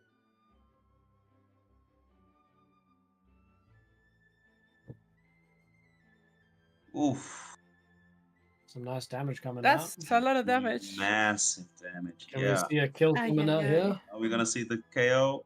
Not quite yet. Not quite there, but not quite. This Shadow was fully protected by the Feka, and he almost went down.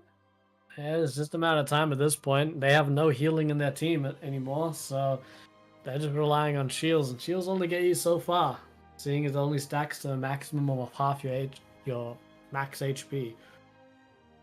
Yeah. They're going for the He's not rips of giving us. up, though. You love to see it. Yeah, sticking it out till the end. I respect it. Gotta respect it. Yeah, they're both playing like men. Yeah. If you're gonna go down, you go down fighting. Are we gonna see Exactly. Psycho Any coming out again? Yeah, of course. We should remind you guys that this is round 1, so these fellow Spanish players, they're gonna play 2 more matches against different people, and let me say they both look good in their next matches. But we have to see what they're gonna pull against the Sadira, because this class is looking scary, isn't it? It's the City is the one to watch out this year at the World Cup. Oh, Psycho Bunny trying to take out the Zeller a little bit.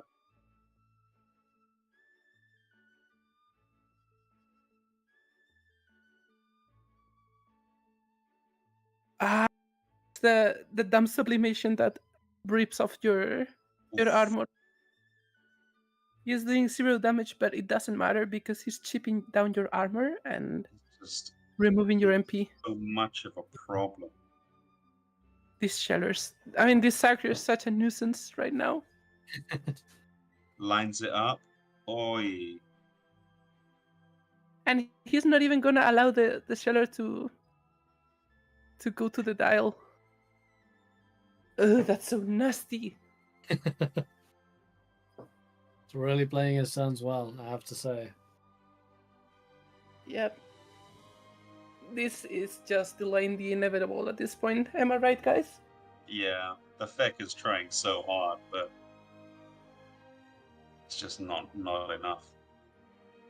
Of course, they're both playing it out like men, but there's little you can do in these situations. This is, in wild PvP, this is a time where you're actually trying to call your guild and see if you can camp spam. Camp the spawn. Yeah. You're probably just pinging help to your guild so they can gang up on the other guys. For sure. Melee Zeller. And if you don't have a reliable guild, you could, of course, ask for help and say, like, please don't steal me. Please. Paying the bodyguards, please. I don't know. I feel those pleas will fall on deaf ears otherwise. These gankers can be quite ruthless. Messages.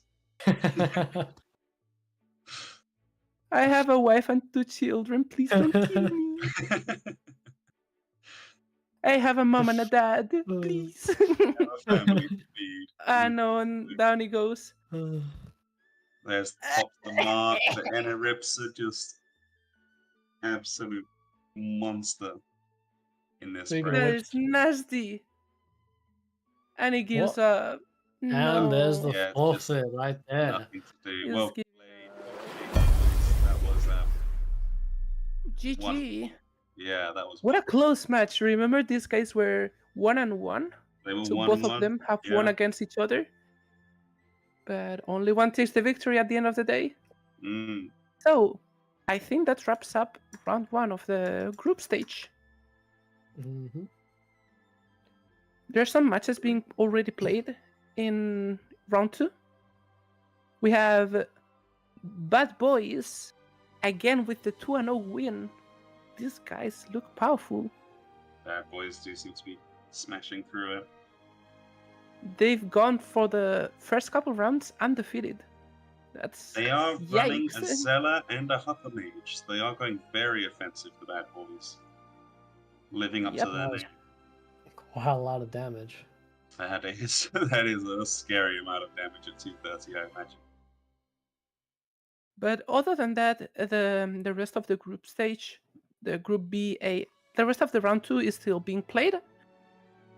As some of the teams have grabbed their first win, but of course, not enough yet. You have to win 2 games, and if you lose 2, you're out. So I'm gonna read my my fellow Spanish speakers. Hola, hola. We have got some mouse fans in the chat. Yeah, yo también soy tu fan, Walopi. Sí, Pipe perdió, pero ha luchado bien. Han quedado 1-2. O sea, han llegado al Game 3. Y, y nada, aquí están, van a empezar a su ronda 2 y yo creo que los dos pueden pasar del grupo. La verdad es que se les veía bastante fuertes, pero hay que ver lo que van a hacer contra un Sadida porque está muy rota esta clase. Difícil de creer. Sí.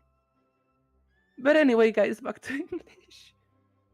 Yeah, all right. Looks like we're going to be heading down into the floating forest. This team looks like it is Winter Storm versus Yerba Mala. That is correct. Yerba Mala. Oh, the weed team.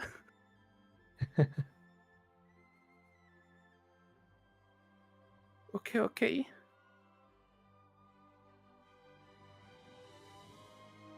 Got a lot of matches going on here in this this floating Yeah, forest. this ultra powerful is looking pretty angry.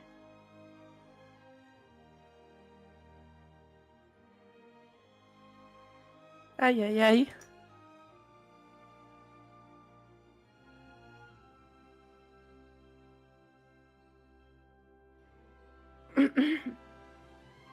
This is the Shram we saw before? The pink hair? It is Tommy. I didn't know you were playing Tommy. I have got to maybe be rooting for this team now. Us Toms have got to stick together. Ay. Oh, we are seeing some big AoE over here.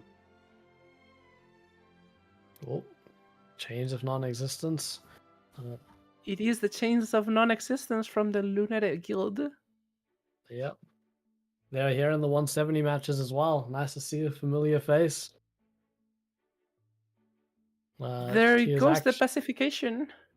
He used to actually be rank 1 in PvP for a Machna. So definitely keen to see how he plays out in this 230 match. Ooh. That's crazy. Currently holding the rank 2 PvP rank, so still definitely forced not to be messed with. Oh, and there goes the provocation. That's gonna be a very sad Aniripsa. Completely stabilized and able to move. Only has 3 MP. But of course, this is an Aniripsa, you have infinite MP. Aniripsa is like Barbie. You can do whatever you can be whatever you want.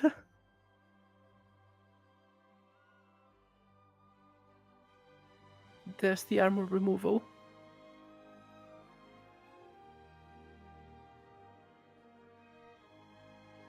Ay. And here comes the evil bunny. So very bored. Fuerza, Walopi. Vamos. Tú puedes aguantar. What is the bad boys composition? They seem to be very strong. We can check it out, actually. Let me tell you. So, the bad boys, they have Aniripsa, Sheller, and Harper Mage. It is a pretty similar, pretty stock standard build, as they're playing Annie and Sheller. And the Harper Mage, which is actually one of the few Harper Mages in the tournament. There's 2 Harper Mages at the moment. Interesting pick for sure, but Harper Mages have some pretty absurd amounts of damage, and they're kind of a jack of all trades, offering quite a lot that they can do. Yeah. From positioning to healing to armoring. Obviously, the second Harper Mage being my friend, my beloved Misurfus. But yeah.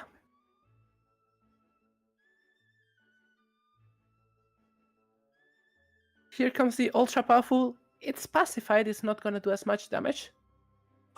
Still got quite a good amount of damage. Oh god. Well, that's a lot of damage. You can't pacify this bad. Oh my! The secret technique. The explosive doll. Wow, a lot of damage coming out there. That was a massive play with that. Yeah. The Sham coming in. Not sure what they're gonna end up. And she's so low HP. Yeah, with that HP, it's quite hard to do much. Ah, that is heartbreak. In only 2 turns, they've lost everything. Not looking good for the red team here. Oh, there goes the Ay, ay, Shram. ay. There's the second, there's the Shram, And that they is have the fourth surrendered. win right and there. there's the double K. Oh, There goes the inevitable demise. And Chains of Non-Existence have grabbed another kill. 100%. Like I said, it's why he's really shown why you shouldn't be messing with him. Ay, ay, ay. and the Sedita domination continues. All right, so It in does. the same map, we're going to be taking a look at another team. It's Miwe versus Shanks. Oh, okay. This team is Shanks being an Eniripsa, Sadia, and Pandawa team. And we see the Osamosa go down. Ay, ay, ay. Oh no, but Miwi doesn't seem to be doing quite good. 2 characters have gone down already. It is only the panda that's standing. And there he goes. Ah, That's another forfeit. Shanks Peter taking the win. GG's 2-0 for the Dominican. So, yep, that's some of our round 2 matches going on. What do you guys think of the tournament thus far? We seem to have reached the middle point of the tournament. it started quite slow, but it seems to have picked up. Everybody's getting a bit more comfortable throwing out a lot more damage. Yes. The fights Stronger. themselves ultimately still definitely seem to be taking a good amount of time, though. A lot of strategy being put in through every fight, it would seem. Which is actually really good to see. Honestly, it's part of the thing that I find the most fun when it comes to actual proper PvP fights. It's the reason why I enjoy doing PvPs with people who have PvE builds, because the fight's not over in just one turn. It actually does require you to have some solid strategy behind what you're doing and how you go about certain things. As you've seen some good strategy come out throughout. This is a strategy-based MMORPG after all. It is. It is Murder indeed. Chef. With a lot of farming involved as well. And Wallop is saying, ¿Cómo está la familia? La familia, bien chill. So Wallop is asking, how's the family going? How's the gang doing? I think we're pretty chill. Yeah, we're vibing. We're good. We're happy. This is who have we got on right now? We've got Milsha versus Watana. Watana? Yes. It is another match that's being played on the lukewarm.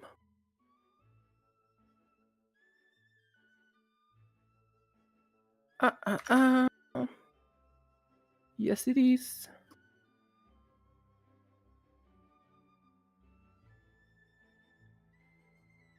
What So would we you have- look at that, Tom? We've got your favorite class, Masquerade, coming in. My boy. Ooh, Your boy. My boy. your boy. That's quite interesting. We do have double Sedita as well. I think this is the first Sedita mirror we've had. Is it not? I don't think s- so. I'm I not think we sure. had a I think match it is, earlier on, actually. but not quite sure. We've also got an Oogie. Is that a canine glyph down on the floor? It is indeed. Alright. Let me tell Oogie. you guys, this map is so full of bridges and obstacles. This is probably not the greatest time for a Sadida, as you don't have many mobility spells. Obviously, it's the same for the Eneripsa, Which is but you honestly kind of quite compensate good. with your stupid amount of MP that your duels get. Yeah. So I was about to say, if Sadia had more mobility, honestly, that'd be the most broken character in the game at that point. They're already incredibly strong with their heals, with their damage. They got good shields.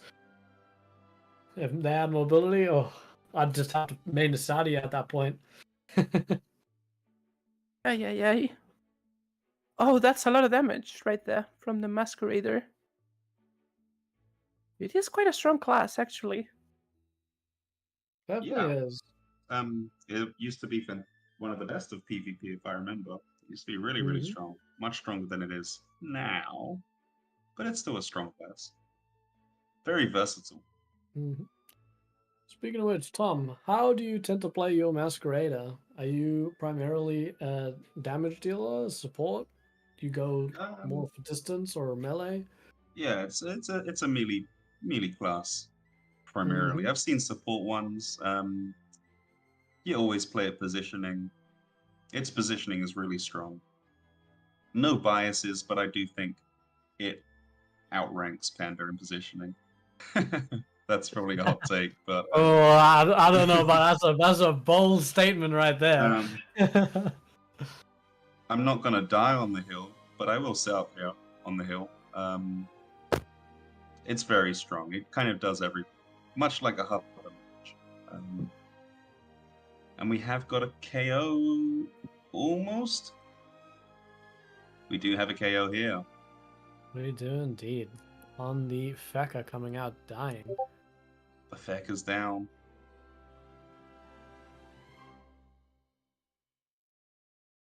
So Tom, are you still are you gonna end up rooting for this Masquerader team?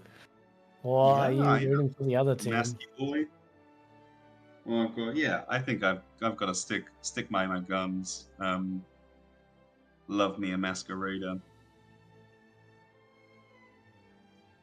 Although it does look like it's in a tricky position here. Sitting next to that Ujinok with its clone on the glyph. Yeah, A reminder definitely, that definitely. the mask will take double damage from its clone. Oh yeah, Can we're be a about bit to see some risky pretty here. big damage in that case. Ooh, and huge Oh, damage off that bomb there. I Or was maybe not not. We're not expecting going to as much see. damage. Oh, the Ouijanak goes down as well. Well, Very offensive team going on here. looks like it's just Sadia left. Now will the Sadia be able to push out some kind of win here instead? I have heard Honestly, stories. I would not be too surprised. Yeah, I've heard stories of the city to winning the 3v1. We've got the enemy Sadia's ultra powerful Ooh, coming up. Oh, blowing absolutely up the doing some tree and a massive bunch damage on of that. goals.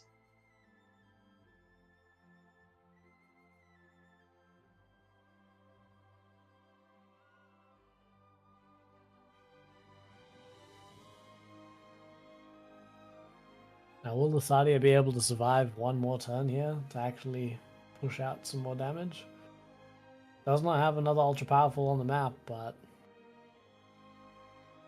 can at least do some good damage with their inflatables. Oh, no, inflatables. Greedies. Greedy boys. Oh, Greedy boy gets bombed. RIP Greedies. We have got the city to It is accepting looking its over fate at this here. point.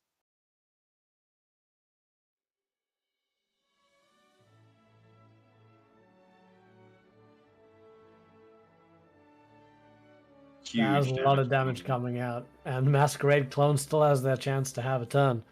Yep. I think that's pretty much GG. Or he's It just is gonna go indeed. for the overkill. Yeah. I respect it. I respect it. Oh god, good thing I'm making a city to right now happening in the chat. Yeah, I think Yeah, after this tournament, I will also be making a city to. yeah. Very good. Honestly, Well off you. I Yeah. I kind of agree. Personally, I've had a Sadia on my account for quite a while now, but I haven't really been playing them ever since this rework. Though I have kind of left them as well. But seeing them how effective they are in this tournament, I think I'd be stupid not to actually build them up properly and start using Yeah. them. It's very dominating. 100%. I've seen it been really good in PvE as well. Not only in PvP, I've seen it handle a lot of the dungeons really nicely. Well, I mean, with damage like we've been seeing so far, and heals like we've been seeing so far, I'm not too surprised.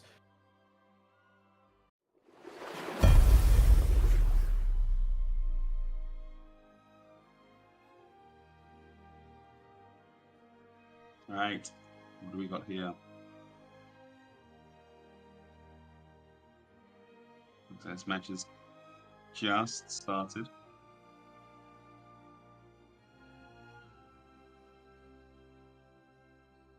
Got the Flecker setting up. Now, this awesome Molsa really needs to make a comeback here. We're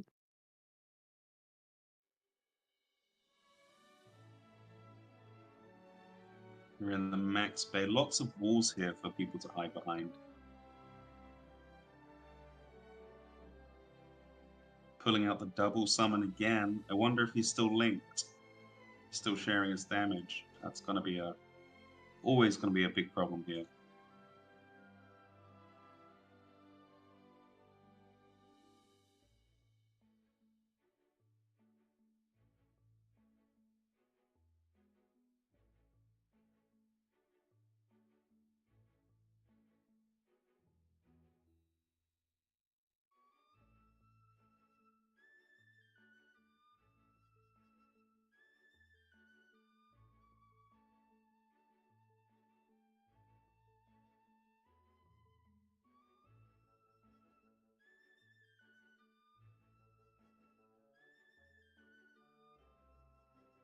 Ooh, any Rips of Transcendence coming in? Seems to be quite a very used spell here in this entire tournament.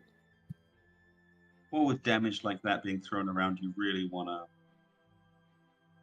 just negate as much of it as you can.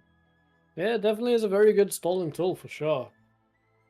Also, I was thinking at throwing it out at the start is not a bad idea, seeing as lots of the teams just want to put big holes in your team from the get-go. Yeah, I mean, that Throwing is it out definitely the early way to go. does disrupt a lot of game plans. 100%. And I mean, at the end of the day, I mean, similar to like normal games like chess and stuff, disrupting your enemy's rhythm has some massive advantages and actually allows you to take control of the game and push out a you victory. really want to get that momentum on your side, control the flow of the game. Yeah, you want to play it on your terms. And also the mind games of it.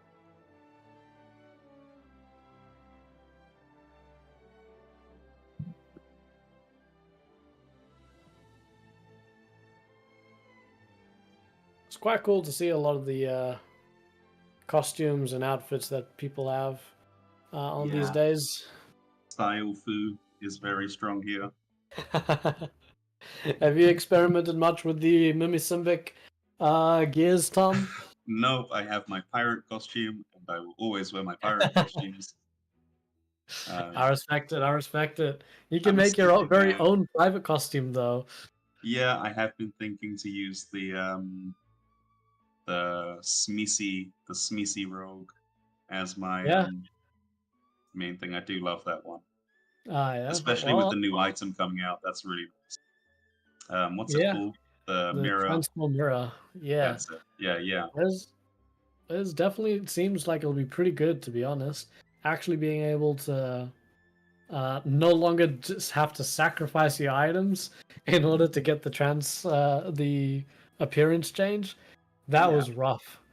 Personally, I've had to deal with that with the Mimisimbics. Deleting feels kind of bad because there's a lot of old items in the game that have like some really good appearances, like the Halo, for instance. But if you have to sacrifice it just to put it on another piece of gear, it does feel kind of bad, you know? Yeah, for an item that rare, do you really want to be taking it out of the game? It does hurt. Yeah, so the mirror is a really good one. It's also not that expensive either, so you can not break the wallet. Plus, the good thing is about that is because it doesn't break the item at all, it means that, say for instance, I've actually got the Halo item, for instance, right? But if one of my friends wanted it or wanted to have that appearance, I could just lend them my item. They could use the transfer mirror on it, take the appearance generally speaking, and then give me my Halo back, and it wouldn't be any issues. Instead of them having to go and spend like what I had to spend 10 million karma just on that appearance for the Halo, is definitely a very nice change.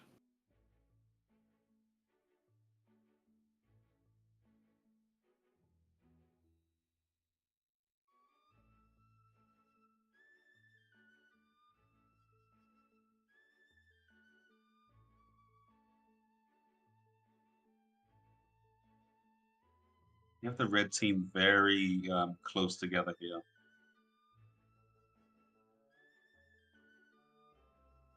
Wolf coming to try and take down the Annie. We've seen that that's a really strong play. All right. Well, we're going to switch over to another group. Their first match, it was going to be Team John versus El Hudo down in White Slab. El Hudo's second match. Let's see if he can keep up the heat from his first round. I believe in them at this point.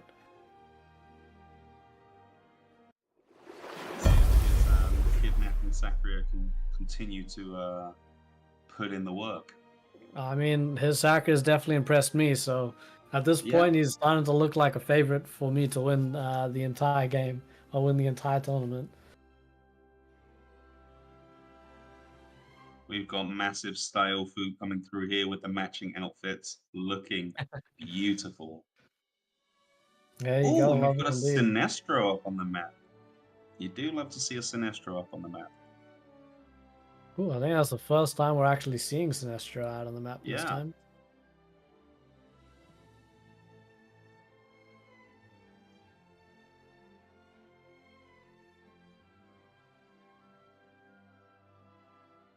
What are these guys playing? We got El Judos. We know El Judos, but we haven't. Oh, we watched Jean at the start, did we not? No. I don't believe so. I think this is the first time Jean's coming out. Up on the screen. Yeah, on the screen. So Jean is running a Fogonaut and a Ripster and a Zella. Oh, love to see it. I love hype. Seeing a Fogonaut. Yeah, it is so hype, and I really don't understand it. It's one of those classes that I love to watch. 100%. I mean, I mentioned this yesterday, is that Fogonauts are just such a cool class. It's quite unfortunate we barely get to see many people actually playing them. It's a very complex class, I feel. There's a lot that goes into it, a lot of thinking. Oh, speaking of which, that was a lot of damage that just came out onto that Sakura. Sakura is actually now pretty much probably the lowest I think I've seen them this entire PvP fights. And yet they still are sacrificing for their Zella. It is the most lore accurate Sakura. Oh yeah, you gotta love it. Taking a big old hit there. Immediately losing that shield it builds up. And this is an evil Eneripsa in the back. It'll set up its marks.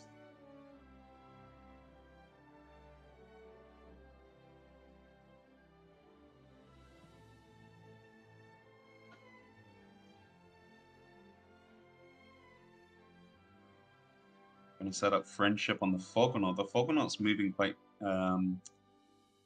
aggressively. It might be a very tanky Fogonaut here. Annie being able to push the cannon in the line, that's big. That's a nice play there.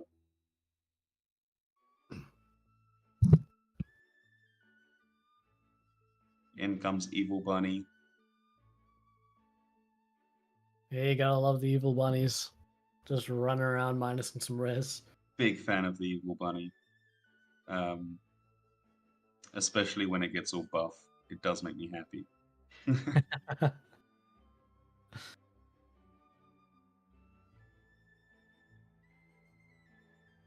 Zella maybe gonna pop off here?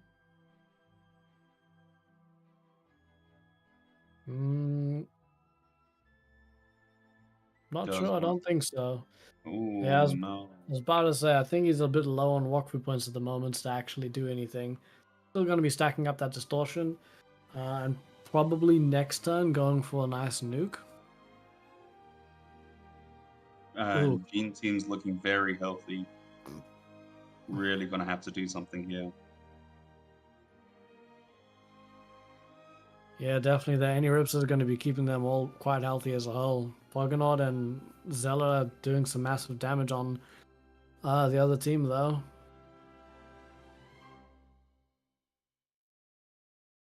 Oh, never mind. Speaking of that, all that healing, just all that damage instantly gone. Yeah. That is Annie running absolutely away, keeping its disgusting. distance. Worst part is all of that health was just recovered with a Guardian's Mark, and pretty much means that not only is a Sakura back to full HP, but also has got protection. If they go under 50%, they'll get some extra heals from that Guardian Mark again. Just preventing actual anyone getting one shot at this point. Yeah, El Judo's got a really tight-knit team here. He's clearly thought of a lot of synergy that goes in between these three.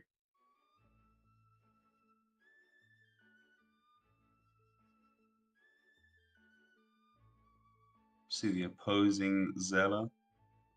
Doesn't look like it has much of an opening to do much here.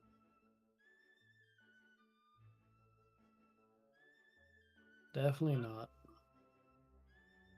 Oh, now let's see how annoying is the Sakura going to be. I see a yeah, there is transposition coming out. It's ridiculous. Had a feeling that Sakura is going to be quite the nuisance once again.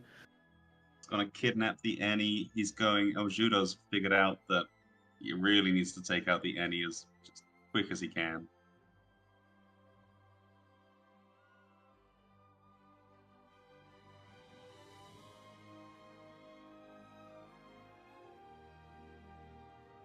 Honestly, the way this Sakura is playing is actually quite cool, to be honest. I never really thought about building a ton of range on my Sakura when I was playing him as a tank. But honestly, it's definitely, I can see the usefulness of it. Yeah, not as like a main, but as a supporting. Supporting Sakura is just, yeah, it's really cool.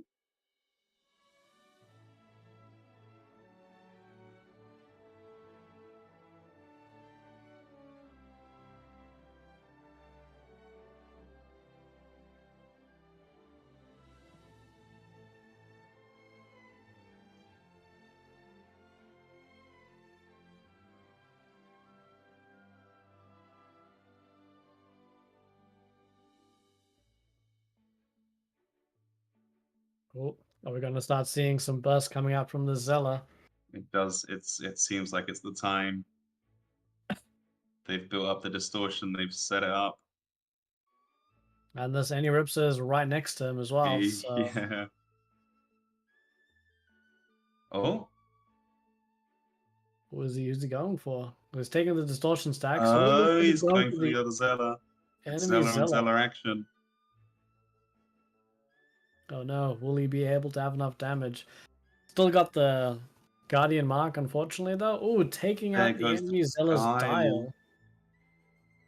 That is definitely a big That's move. An insult. That's smart. That's a taunt right there. Oh, there goes the Guardian Mark, though. And ends his turn right there. I'm actually a bit worried nonetheless. They might have lost their dial, but Zella's still got some good damage to come out. Who knows? The Zella might get this other Zella with some damage.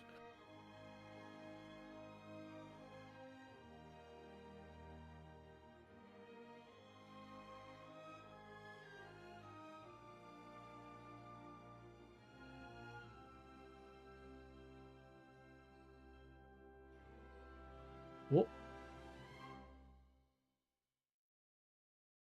We got Fuggernaut coming in.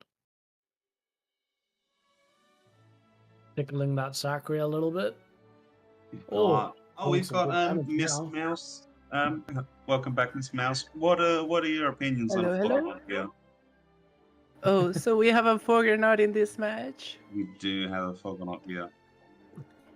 Is it the only Fuggernaut of the tournament? We have got two There's more. Fuggernauts this tournament. In this I bracket, we've got see. double Fuggernauts.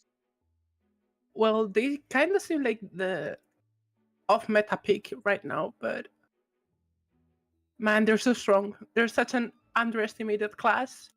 Such a powerful tank as well. Definitely, Yeah, we were saying the same thing.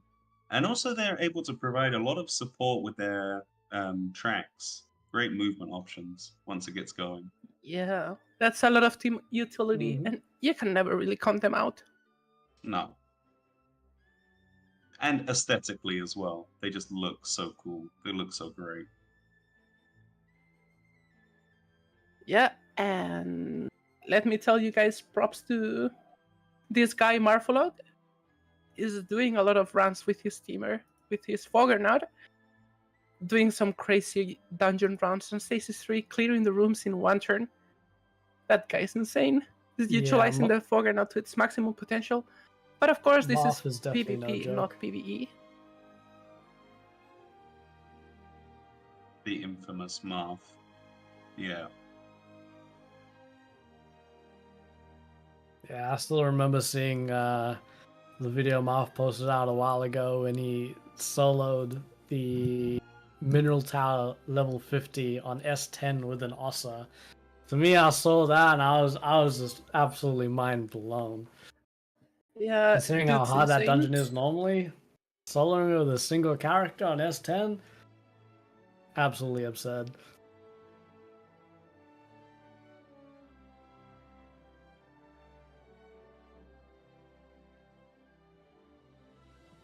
Well, I feel like both teams have been putting in lots of work. It's been a very dynamic match here. We haven't had a knockout yet. Yeah, it's quite surprising, honestly. A lot's happening, but they're both holding their ground really well. Sakria locking away that Enripsa. Yeah, none of them wants to be the first one to lose. I think we're about to see some kills coming in soon, though. That red team Zella is definitely not looking super great. He's not, but never count them out. That.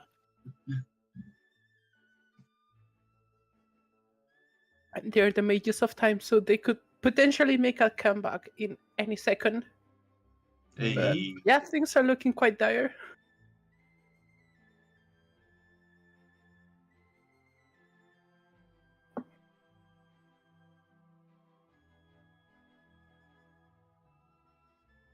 The Jin team has some great burst potential with the Fogger and the Zeller if he times it right.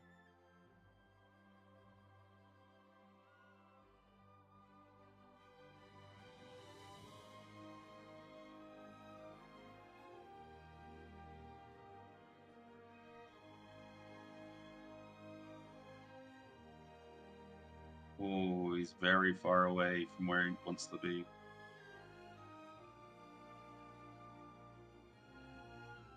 Just gonna go for some damage.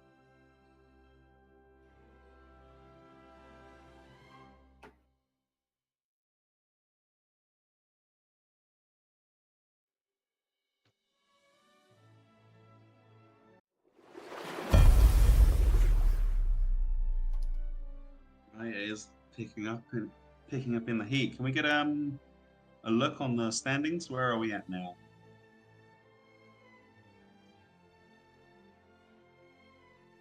Shall we have a quick peek? Yep. Let's show the graphic to the public so we can see the round 2 standings, which is almost finished, as it seems.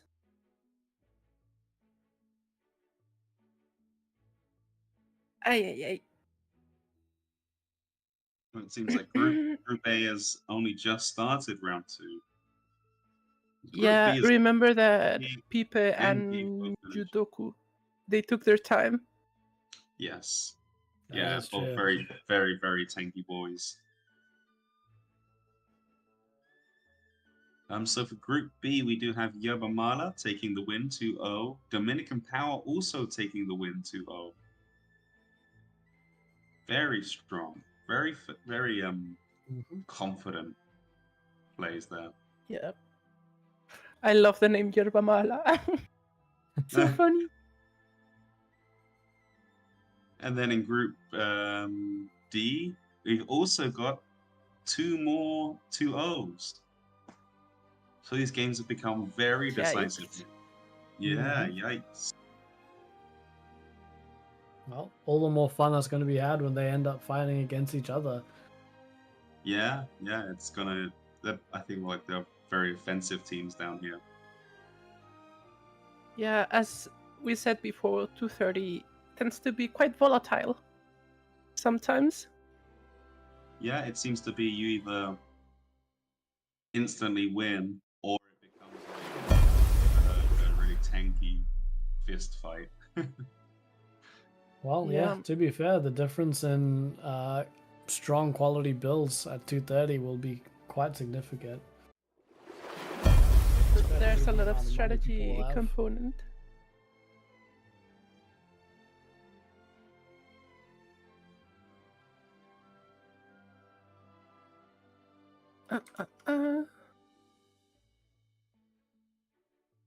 So yeah, what do you think of the matches we've seen thus far?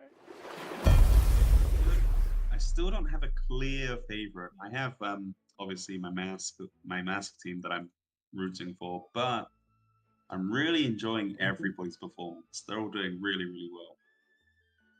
Yeah, I sure. thought at first that every match was going to be a lot more volatile and decisive from turn one, but they seem to be very resilient.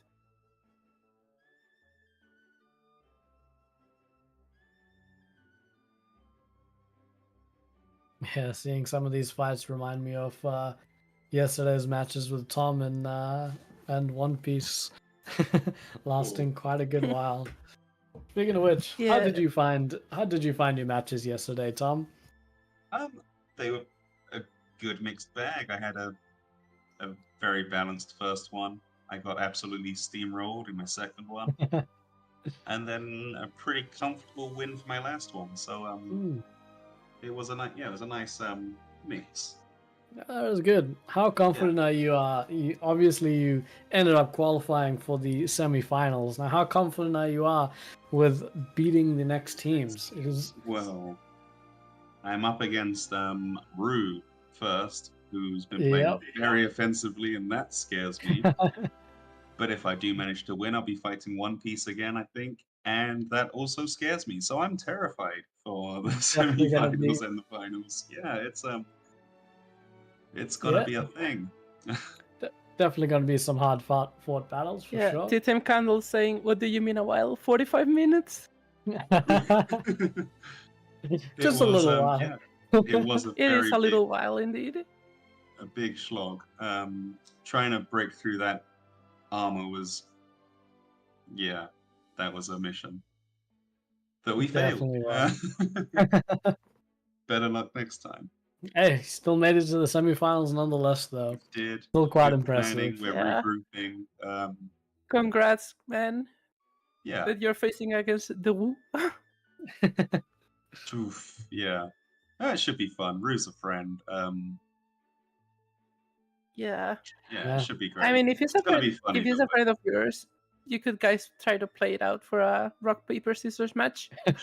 Yeah, if I just convince them to let me win, that'd be great. Yep. Oh, this Sheller's running away. That'd be some Speed 100 skills right there. He's running away from danger. He looks like he doesn't want to face his fate. Yeah, what is that play? Is but again, trying to lure the Sacria? Is he trying to lure the Sacria? It is probably what in chess we would call Desperado, which is a move that is probably not optimal, but in a very bad situation, you have to make some big sacrifices and weird plays just because you didn't have a lot to play for. So of course, but this the Scheller Zeller has will be lost them. teleporting back. I assume. Maybe saving himself, gonna try and open up.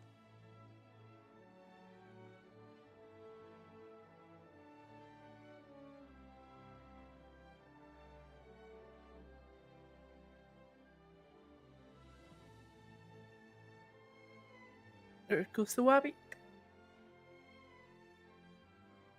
It's some wabbit on wabbit action going on here. It's a battle of the bunnies. It is indeed. Oh, Oh, that was This is such a it. clever swap. Oh no.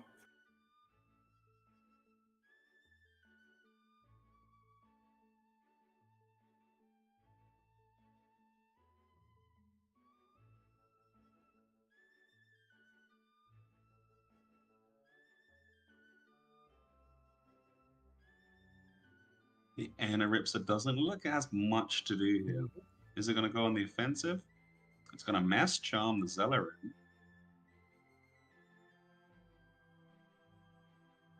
Boost it Little up. bit of healing. Uh-oh. With some damage Little bit of- inflicted. yeah, a little bit of damage inflicted. You know what that means. It's not the most subtle play. Yeah, but still, there's not a lot you can do here. As an Eneripsa, when all your team is full HP, even if you have distribution, if they're all full HP, you can't really armor them up. Which is kind of unfortunate, but yeah, this Scheller is gonna play his probably last move, his Desperado. And if I were him, I would probably go for the opposing Scheller's dial. Because it doesn't Yeah. seem like he's dying anytime. Well, here's all the stacks coming out. Yeah, he's Oh, dropped a clock That's on the him. cog. Oh, some big damage Ooh, coming out. that's the Mark Box. Oh, but not quite enough. You can definitely see the Zella knows exactly what they're doing, though, with all these spells. It's quite impressive. Yeah, For me, Very. the That was so I know the way one the of cog my- does. yeah, I know one of my issues when it comes to Zellas, you stack up a whole bunch of AP, then you're like, oh, well, now what do I do? There's so many choices. Yeah, gotta- this is quite a it- different Scheller playstyle. As you're Mhm. stacking up the cog. Get out the spreadsheet for your Zella. Yeah. You gotta do the math and the geometry. But yeah, in case someone's interested, the way that the cog Scheller works is that you actually get stacks by moving around and swapping things out of place. And the cog is gonna get stacks. And by the end of the turn, the cog is gonna explode. And it's gonna deal damage based on the stacks that it's got. And of course, as everything works with a Scheller, skipping your turn can also be translated to doing a full spin on the dial. The problem is that the cog, after it is done, its explosion is gonna lose all the damage stacks, which it wasn't like that before, but now it is like this because before it was quite broken, I must say. Oh, yeah, definitely Yeah. would be. Now, luckily for everyone else, the Scheller does lose their teleport stacks from the cog. And now here comes the blue team Scheller. And he's probably not happy. Oh, He's lost the green mark. I'd be mad if I lost my green mark as well. Probably showing zero mercy. it's gonna resummon the Oh. dial. It's going after the Anaripsa, attacking its own Sacria. Oh, Doesn't wanna give an inch. That's there the goes Anaripsa one. That was a down. KO. RIP. Yeah. And this Scheller's looking pretty sad, isn't he? No more He's- healings, no more revives. And that's a knockout. That is a knockout, a big one. It's always big to knock out the inner ribs. At this point, I'm sorry to say it like this, but this is just delaying the inevitable. Yes. So, yeah, there goes the Yes, bunny. pretty much like a Quite the domino effect. disrespect. Once you've taken the one down, it just feels like everything else just falls in place. Yeah, the teams are so And- synergistic. Once one piece is gone, the House of Cards. One Piece? Once one piece is gone. One Piece is never gone. No. And as this Sheller's fate is being decided, I must say we have some good news. The Group D has already been finished. We got some wins here.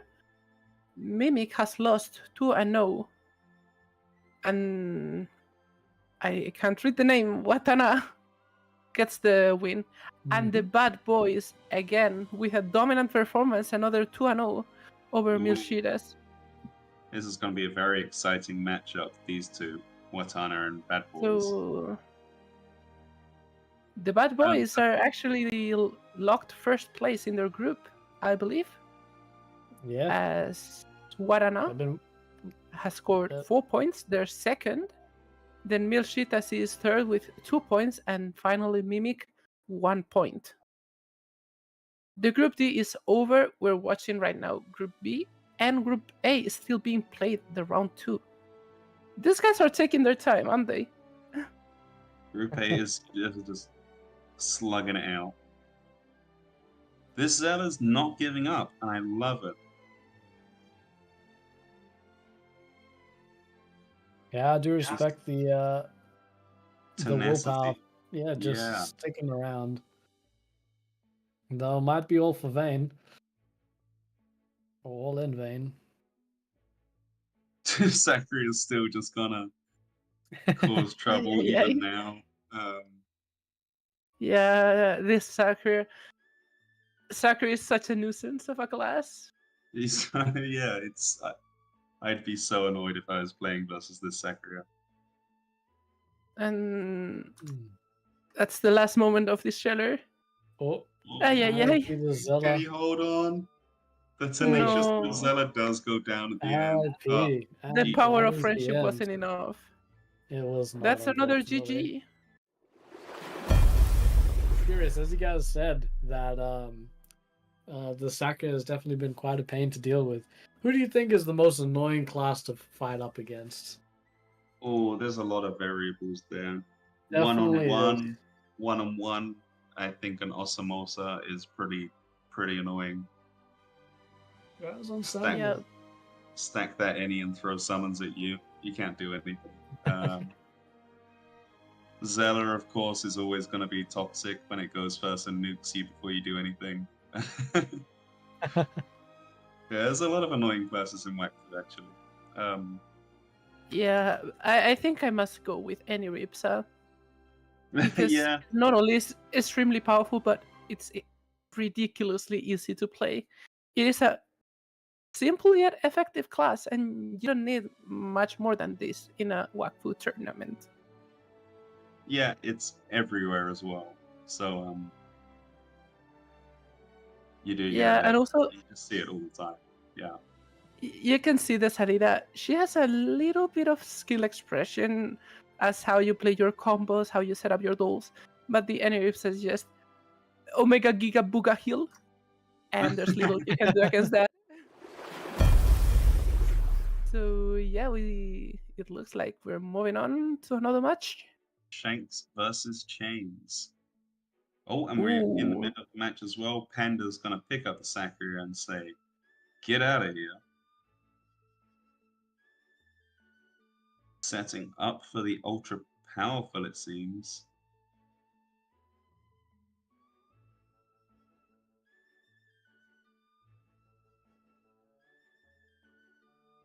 Damn, I've already got 3 trees out there, turning into a little bit of a forest, I see.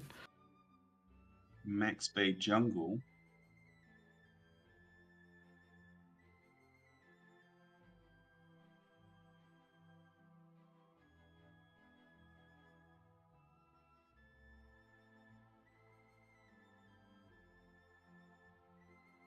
Ay, ay, ay.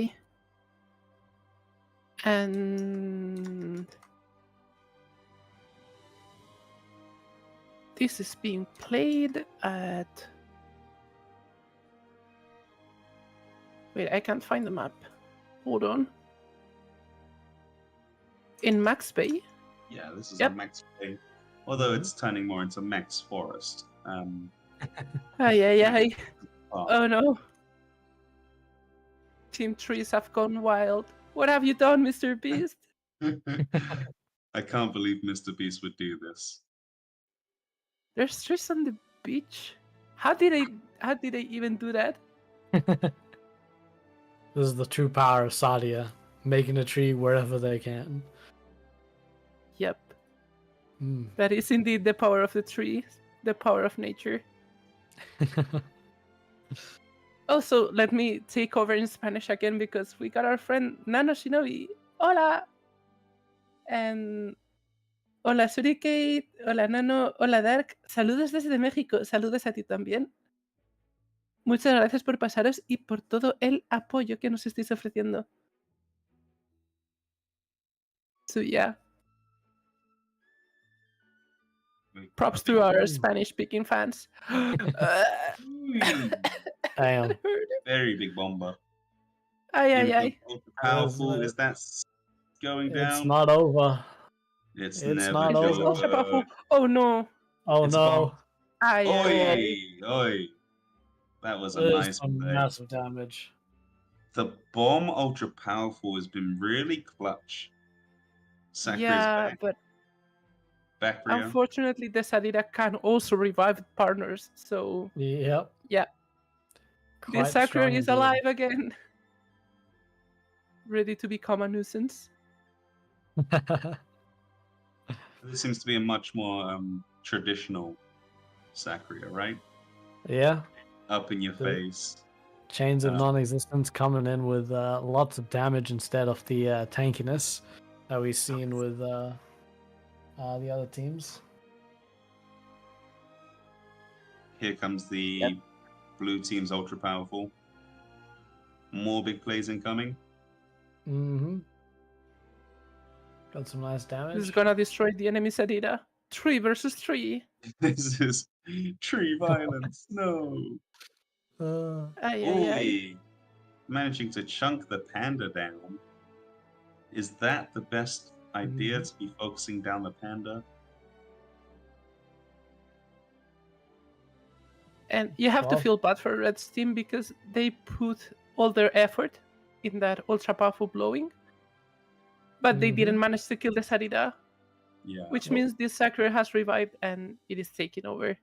R.I.P. There goes the Panda going Pandala, down. though.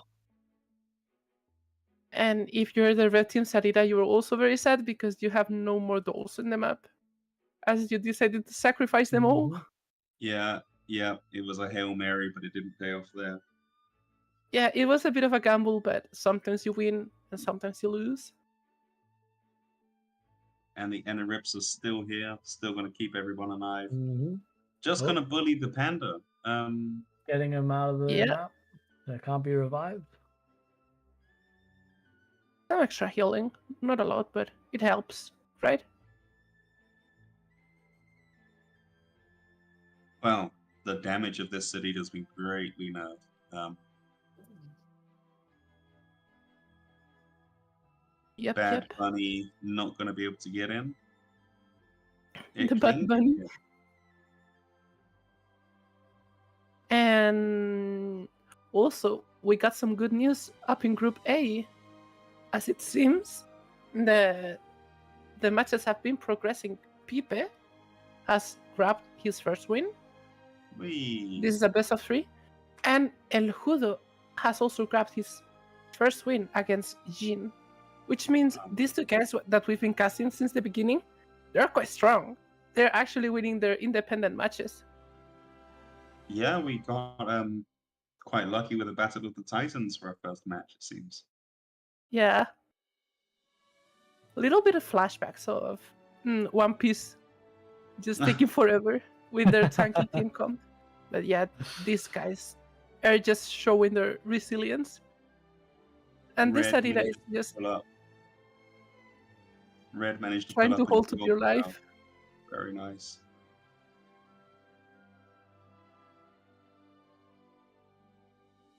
I can't see it being enough though. Red Sadida must be very scared. He's of Yeah, course no, still I trying would to be. play it out like real men. Like But but yeah, being a real man only gets you so far. Yep. As this Yes. Sakri is looking very angry. Just a little bit. He's gonna be like, "Oh, so you're the tree that killed me with an explosive doll.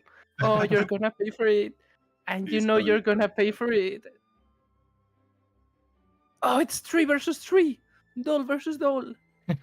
Ultra powerful versus ultra powerful. Ay, ay, ay. This is me playing with my toys when I was younger. Got Yeah, my it's dolls like fighting each other. Captain Rex. Well, let's see what the Playing Sakura with the has in little Dino. to do. Oh, good idea to pull it out of the tree. Got some tree Yeah. balance. It was a bit of a blunder not to go for the rear, but I don't know if... Oh, okay. That's a spectator bug.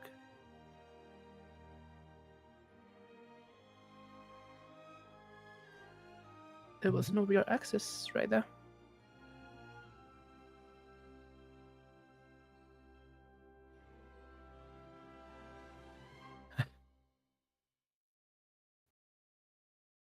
But yeah, So- this match is just to show you guys what is stronger, a tree or a tree plus an any ripsa.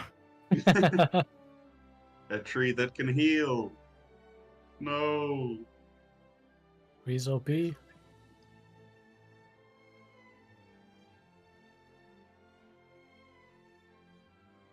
So, if you guys were on the Wakfu dev team and you could make one big change to Wakfu as it is, what thing do you think you'd actually change? Ooh. I also asked this to the people in the chat as That's well. See Well, what chat also thinks. What's I the major thing think you'd like to focus on changing?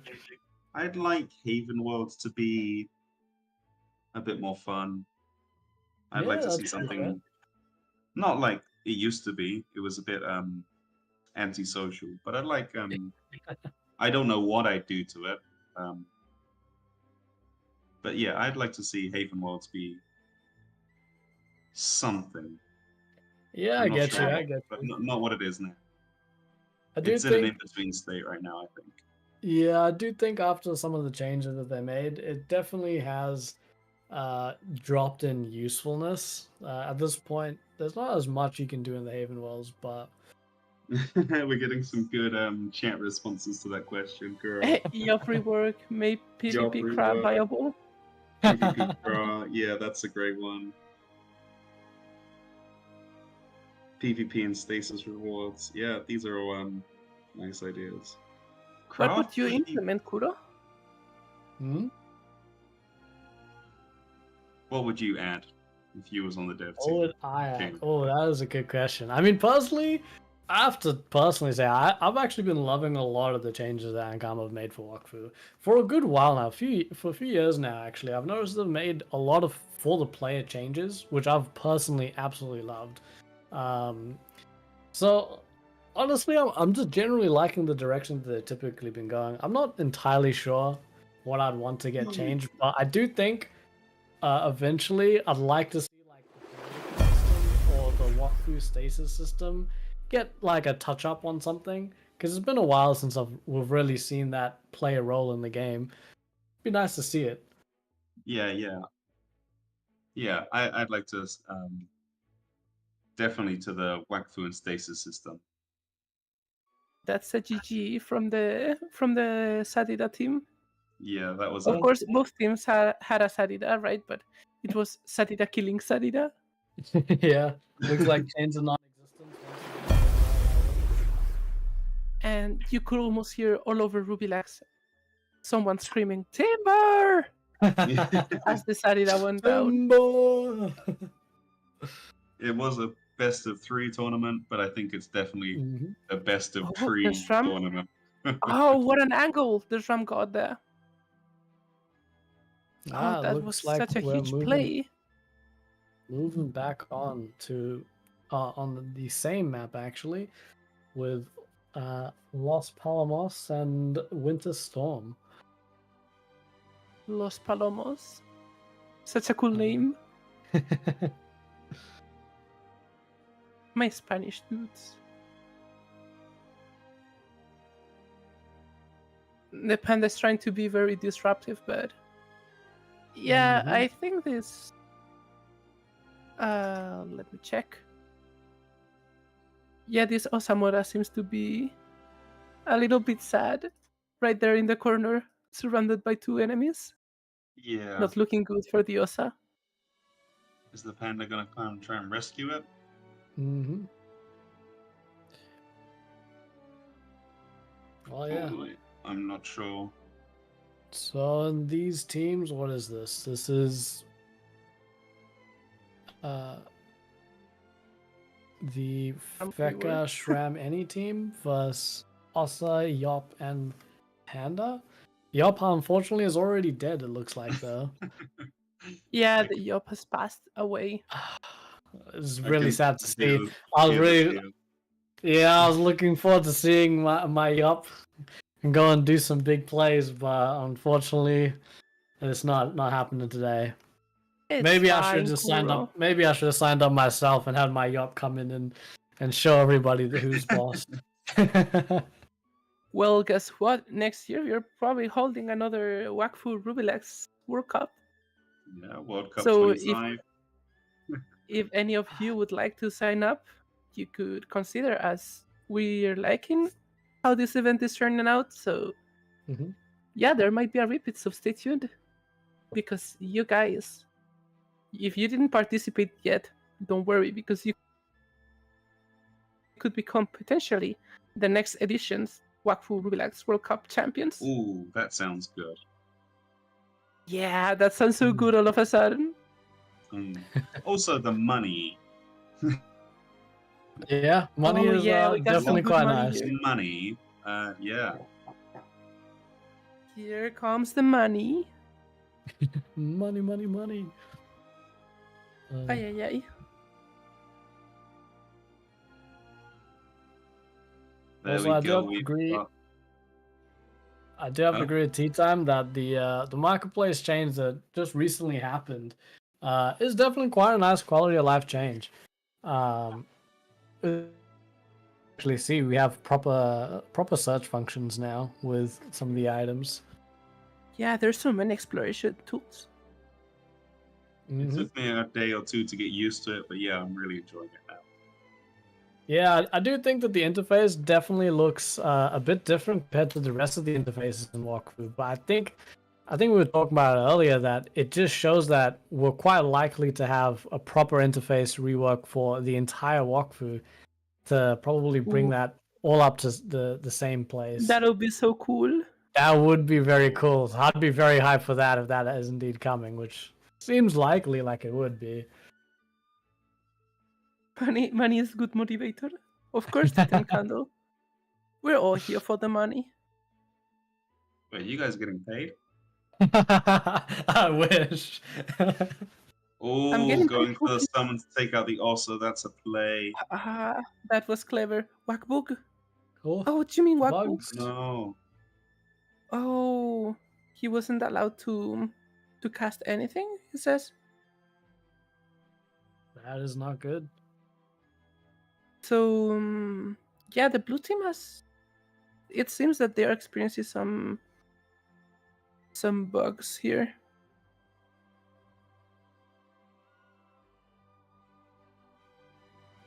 Yeah, marketplace update is nice. Good job, Ankama.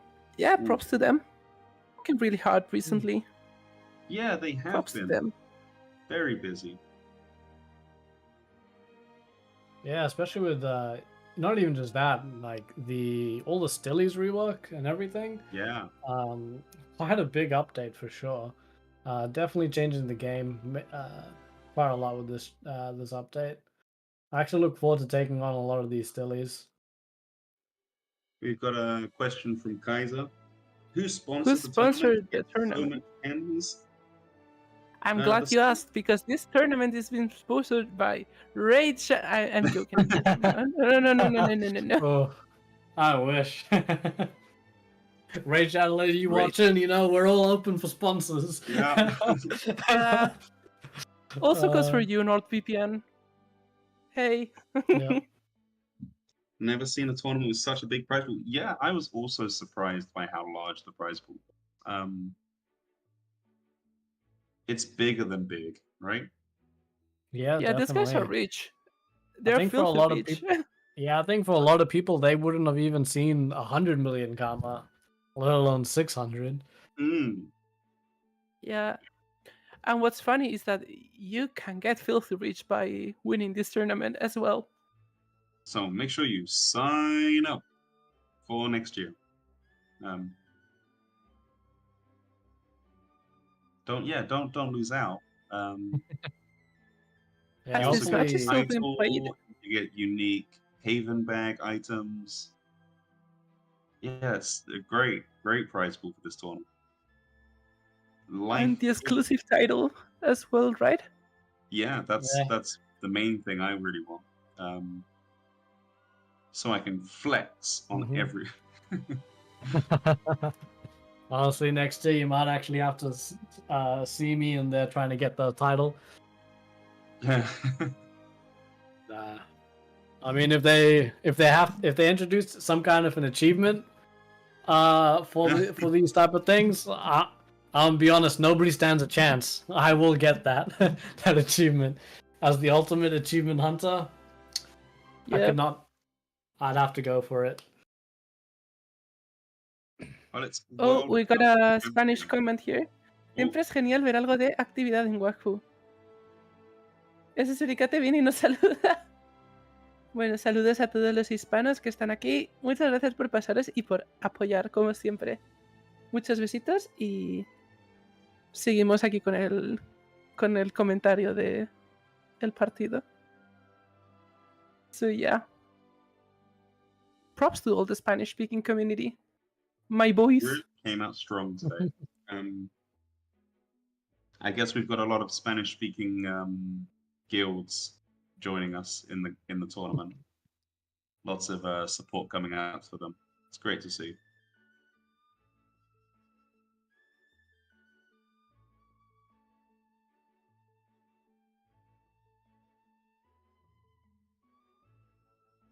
I got some news here.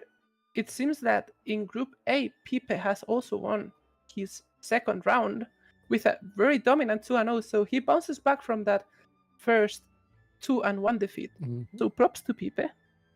My man popping off, stepping up big time. I can feel you dancing in your chair. And of course, as Titem Candle says, flexing is the true endgame. Yeah, it is. That is indeed.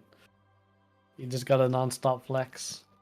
Nothing in life means anything if you can't flex. I mean, to be fair, for me, honestly, this is like most of my Wakfu gameplay is honestly just been doing achievements. I haven't really been doing all that much otherwise. I just like to take it chill and slow, have my fun. Collecting everything is a nice way to play it. Yeah, 100%. And as Ricket says, arriba Latam, of course, arriba Latam, y arriba España también.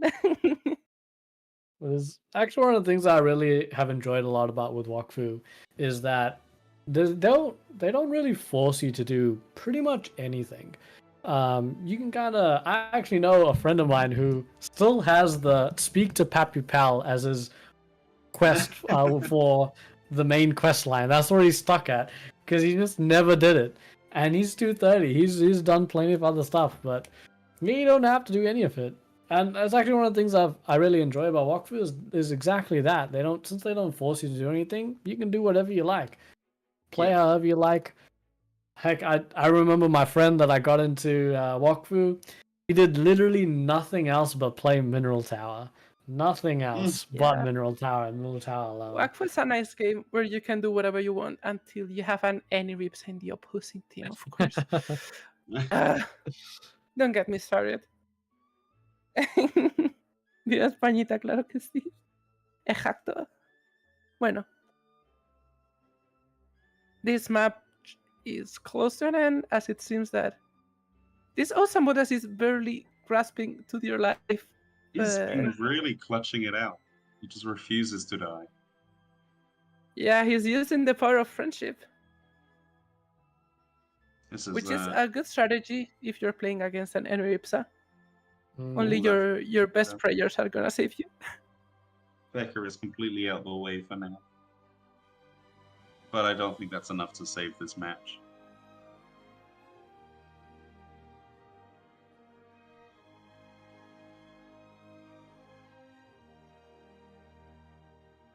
Tommy Escudos. Ay, ay, ay. Yeah, this guy is called Tommy Shields. Yeah, the whole team is Tommy. It's basically Tommy. Oh, and there goes the Peacemaker. Let's go. My favorite Feka strategy. So as a support Feka, you usually don't have a lot of damage inflicted. Usually sitting in the -100 negative damage inflicted numbers. But the pacification spell, it actually fixed them to 30%, which in the end game, of course, it is to avoid characters with big damage. But if you have negative damage inflicted, then you can just fix it to 30, and this Feka suddenly becomes a somewhat damager. Oh no, and here comes the Osa with all the healing. I'm really enjoying the tenacity of this Osa. It's completely he's just grasping to your life. It's just, I won't go down. Yeah, we also got the crab mob, which is thematic to this map, as we're, of course, in the beach. Yeah, he's got the ecosystem buff right there.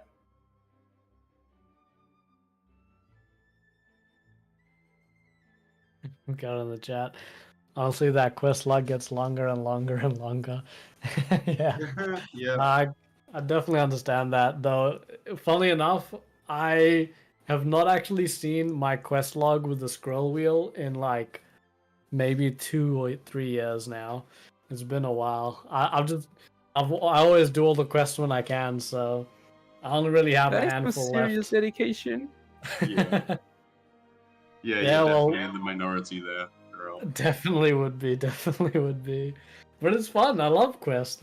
That's just weirdly entertaining.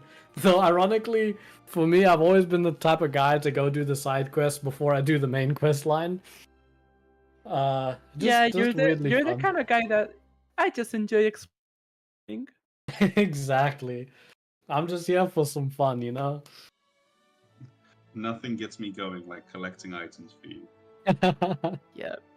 You're the kind of guy who's probably gonna complete the whole map before completing the tutorial. Oh yeah, 100%. I can tell you that for sure.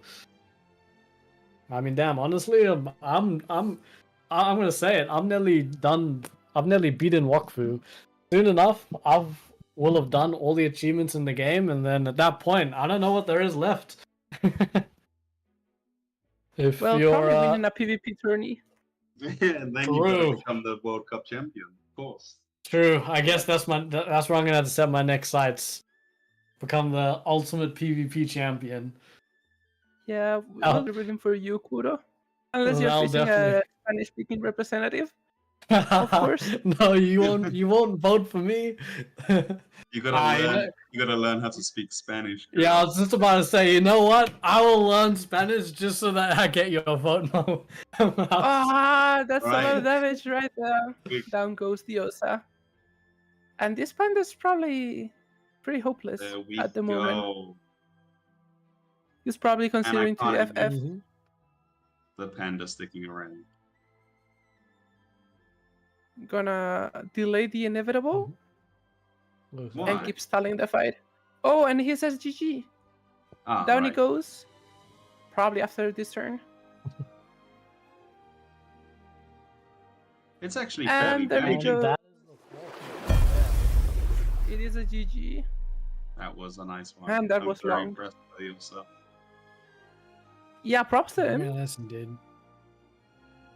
Would have been nice to see the yacht, but hey ho. Would have been, but hey, take what we can get, I guess. Well, Yep. We got some more matches to cover, it seems. So we got Things are Dominican not over Power just yet. Yakama. No, man, See. We got more weed coming in, more saddies. Where is the other one? Oh yeah, we have got double saddy. We've got saddy action. Oh no. Not again, the trees. The trees tree on the violence. beach. It is Mr. Beats team trees here. Yeah, these guys are crazy. Also, I have to say, Tea Time Candle, thank you for your service with fixing the ecosystem. Yes. It is always nice to actually see players fix it. And yeah, 90% walkthrough is definitely quite good. I remember back in the day, I was trying to get to 100% walkthrough, and then I realized 100% doesn't exist. The maximum you can actually get is 99%, which after the hard work I put in getting that, I've made sure to keep it at that point, because I swear I'm not losing all that hard work. Not being able to have 100 is so sad. A salad fight again. It is a salad fight again.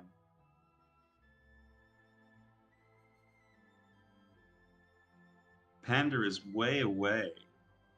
What are you doing over there? Yeah, he's enjoying vacation right now, it seems.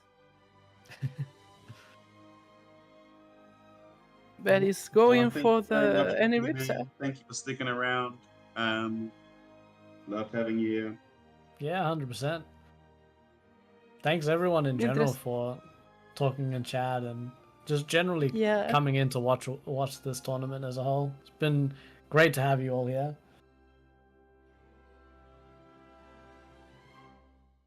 Mientras se pelean los árboles y ir a hacer el almuerzo. Ok. Que aproveche su Also, we got to shout out the big boss, the main sponsor, the girl herself, Queen Aroma, putting this all together, bringing us all together. Yeah, she's our boss. Honestly, doing an insane amount of work to get this all together. So big shout outs to her. And big shout out to you guys as well. Oh no, big shout outs to you. No, you. Props to us. Okay, that's enough for the ego boost. Soy 97% estasis, destructor de ecosistemas. Ecosidad de calidad. No. Our friend here, he's a ecosystem destroyer with over 97% stasis. Oh no. It's anti-tea time candle. No. Just to be sure, never get close to my garden, please. I'm trying to make my plants survive. Right.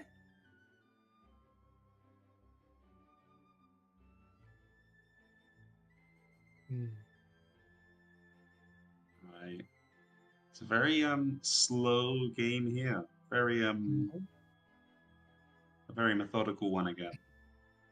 Keeping Voodoo Doll far away. Probably looking to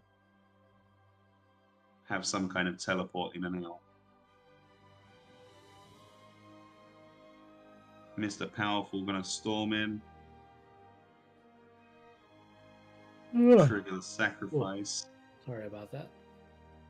Well, it must be about 7 a.m. for you. Yes, girl? It is indeed 7 a.m. for me, so I apologize if anyone hears me yawning. It's fine. Been up for a little while now, but it's okay. Yeah. Props to the man from Australia, staying awake at this time. Hey man, if there's any other Australians out there, which I highly doubt considering the time it is right now, be sure to shoot me a message. Yeah. Good morning, Australian viewers. Hope you're enjoying your breakfasts. Yeah, I mean, once this is over, it's going to be good night for me. Oh no. It's Sunday. Yeah, it's Sunday. I was going to say it's Sunday tomorrow, but it's Sunday now. Just yep.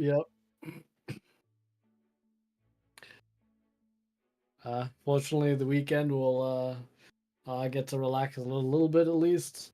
Yeah. Right. This Uh, looks like it's going to be the last match of the stream. Hope they Oh go out with a no! big old bang. Let's give some love to all of our participants today. They've all done really, really well. Thank you, Terciopa, for the subscribe. hell yeah. Yeah, if you want your name to flash up on screen, then subscribe, like and subscribe, hit the Like, bell. comment, and subscribe. Unfortunately, I'd love to subscribe, but I already subscribed long ago. I got a flex right here. I was actually the first subscriber to the Rubilax Wakfu World Cup YouTube channel. Oh, I thought it would have been me. Unfortunately not. I took a screenshot and sent it to Rome at the moment I did it. Been here from the start. Remember me when you're so big.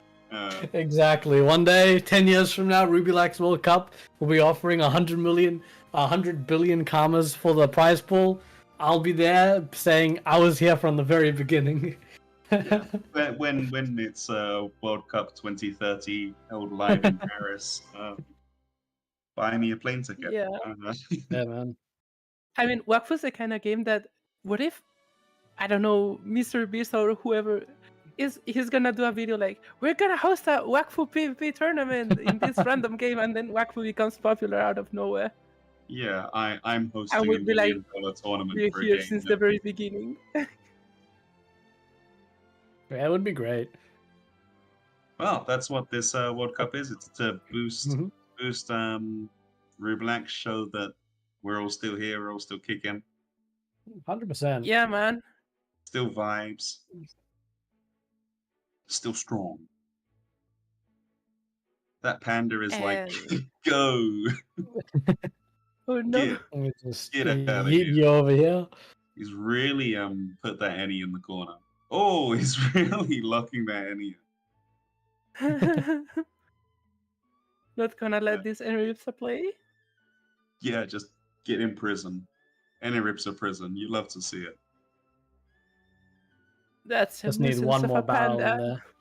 in there. This panda is like one of those iPad kids who's like, do you get games on your phone? Come over here and talk to me over here, and let's play Minecraft on your phone. Yeah. Oh, and he's gonna just have a million MP and run away. I mean, she got rid of the barrels, but it doesn't look like she's going anywhere. She cannot push that panda away from her. Ay. Might still be locked. Yep, Panda's got 2,100 luck. It's quite a fair bit. Our friend Titan Candle says, I'm curious, since when is everyone playing Wakfu? Well, when did everyone start? I can't remember the year. I mean, I used to pay for membership on my phone with top up, so it must have been like a long time ago. Yeah, it's been a little while. Yeah. For me, I actually started playing back in the beta quite a long time ago. Back when like the English servers first came up. So it's definitely been quite a while I've been playing for, to be honest. Obviously off and on over the years, but ever since joining my guild, the Cosmonauts, I've pretty much just been playing like non-stop for the last 3 or so years. This is why I actually recommend people to join active guilds, because there's quite a fair few in Rubilax that are nice and active as well. Having an active guild with you or playing with actual players really helps to keep you still playing in the game and keeps the game just a lot more fun. Yeah, it's so much more fun when you gets away with playing solo. The game completely opens up when you've got a net of friends to do it with. For sure. Honestly, I definitely don't recommend people playing solo because it can definitely get quite lonely. Yeah, I was solo for about 3 years, and and then I got in a guild, and I was like, oh, this is the game. This is how you're supposed to play the game, right? Pretty much. I played on just my Sakri and Yop for most of my Wakfu time because, similar to other people, I started off coming in with some other IRL friends, but unfortunately, after a few months, they left me high and dry to play by myself. I didn't keep playing, of course, but yeah, I played solo for ages. And yeah, as you're saying as well, once you actually join a proper guild, you realize it's so much more fun. Because the reason why I, obviously kept going in and out of Wakfu was you'd play for a while, but without people, it kind of lose your goals, and eventually it's hard to just stick in. There's a lot of stuff that you need to be with other people for. Yeah, it definitely is. Definitely is a lot more fun when you're playing. As for Makes me, the grind a lot easier. I've been playing Wakfu since the pandemic, I think. Oh, I'm a little bit of a baby player. Oh, and we have a knockout, it seems. Oh, was... there goes any Ripsa right there. Oi. Down she goes. The most OP class. Yeah, you hate to see the Enaripsa going down. I think the Panda may have done Red Team's Enaripsa a bit of a favor by keeping it safe, almost. Yeah, especially if you manage to get good range with the Enaripsa, you can still support your team from far away. So yeah, props to the Red Team. And they're going for the Panda. It looks like it. But yeah, I'm a bit of a baby Wakfu player. Playing since the pandemic, almost 4 years, I would say. Damn. I mean, you say that, but... Great time to start playing, to be honest. Yeah, and I also wouldn't really call you much of a baby Wakfu player, considering the amount of stuff you're able to do. Definitely quite strong. Well, yeah, but there's been so many... God. You just gotta remember, time is not all there is. I've played for a long time, but honestly, I just be messing around most of the time. Yeah, I suck. That's good. Just chilling around. It's fine. Yeah. The amount of times I log in, I sit there AFK in Sufukia Market, and I'm just typing away to my friends talking about whatever is happening. And I'll literally be doing that for hours. I'll log off and go to bed. That'll be my whole walkthrough day.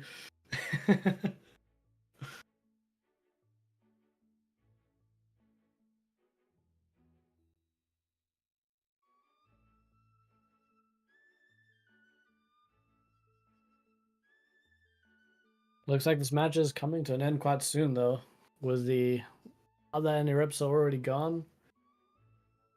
I'm confused as to why they're targeting the Panda instead of the Sadi. Once the Sadi's gone, it's game over. Should be indeed. I mean, maybe they're just trying to stall for a little while. They don't want the stream to be over. Thank you very much. Oh no. We're just gonna have some Sadi v Sadi action in the corner. Oh yeah, maybe that's it. Let's have a full Sadi rework showcase over here. Because to be fair, even if the Sadi dies here, actually no, if the Sadi does die, yeah, even if the red team Sadi, does die, the Enaripsa can still revive it at the end of the day, right? Yeah. Yeah. Unless they manage to kill the Satira with enough extra AP so that they could disembody. True. But doesn't seem that's the case.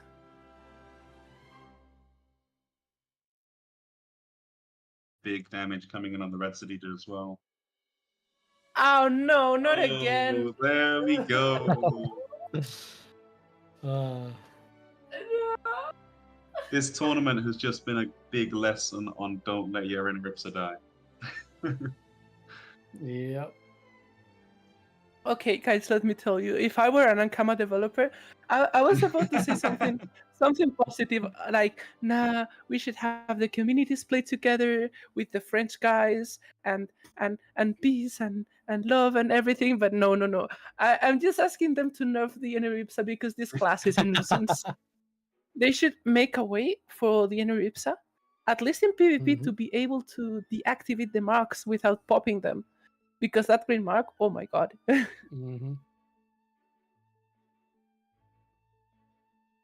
There's a passive where you can actually trigger an enemy team Eneripsa by pushing, which Mm-hmm. I believe is only supposed to work if it is the marks of your team, but I think it's good for an enemy team Eneripsa, but still it's not like you deactivate them, you just pop them. So Yeah. Yeah, they're yeah, still going off. that's a deduction there. Ay ay ay. This Eneripsa is such a nasty class. No wonder it's the most picked class of the tournament so far. It just does far too much for a healer.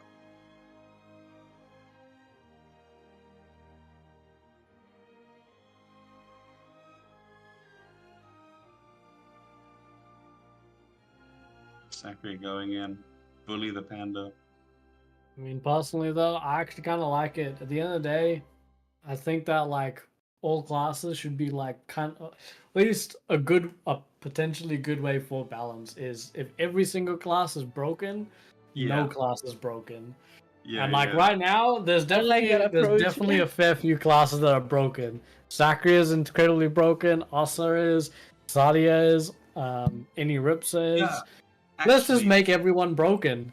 Then yeah, then I then we're think good. Inaugural is too broken. I think there's just a massive difference between like how Mhm. good the Enaripsa is versus how good Kra after turn 2 is. Like there's a huge jump in viability. I don't think Enaripsa or Sadia are that broken if everything else was better. Yeah, but they still have such a great competitive advantage. Especially, I think the Eneripsa is such a simple yet effective class that it's honestly a bit hard to counter the gameplay. You just heal a lot and provide so much healing. I don't know. It's just so unfair from the outside perspective. Yeah. Although we have seen, because it is so strong, people just target it down wherever they can. So it is like having a giant target on your back as well.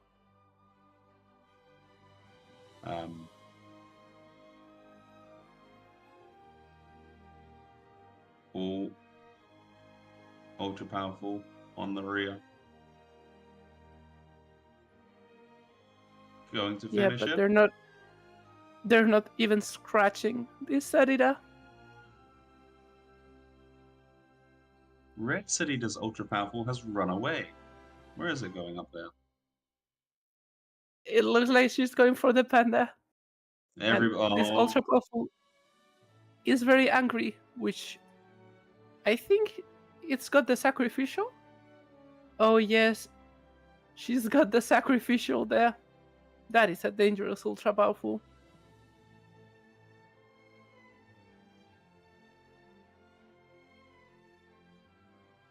And there it goes. Straight for the panda. Let's see some of this damage coming out. Is it gonna kaboomba? Or no kaboomba?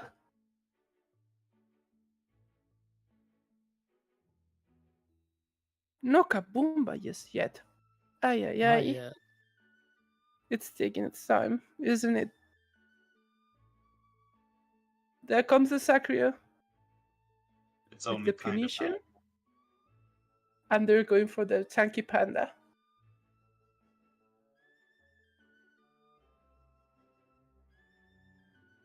Panda's Honestly, definitely taking a good amount of damage here, though. Almost dead.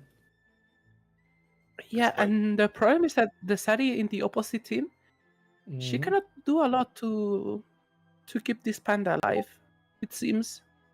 Yep. So they're just delaying the inevitable at this point.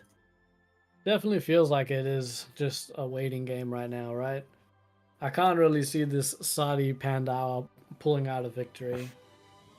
especially because I mean Saudi on their own, yeah, incredibly strong, but red teams still also have their Saudi as well. So Poison that did so much work. That's the poison from the Eniripsa, which has the delayed propagator. There goes the armor. Bye bye. Now you got no armor. RIP all that armor. That's nasty. This Eniripsa is nasty. It's doing so much work here. Ay ay ay. Ay ay ay, indeed.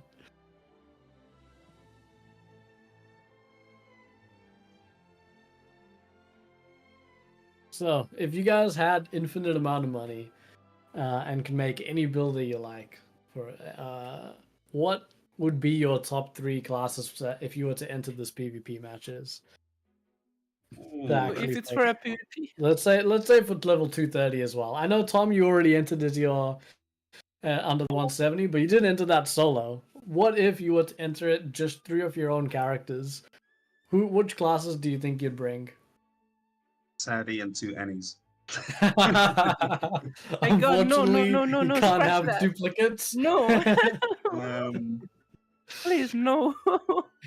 I think personally, Sadie Annie core is so strong, you'd have to do that, right?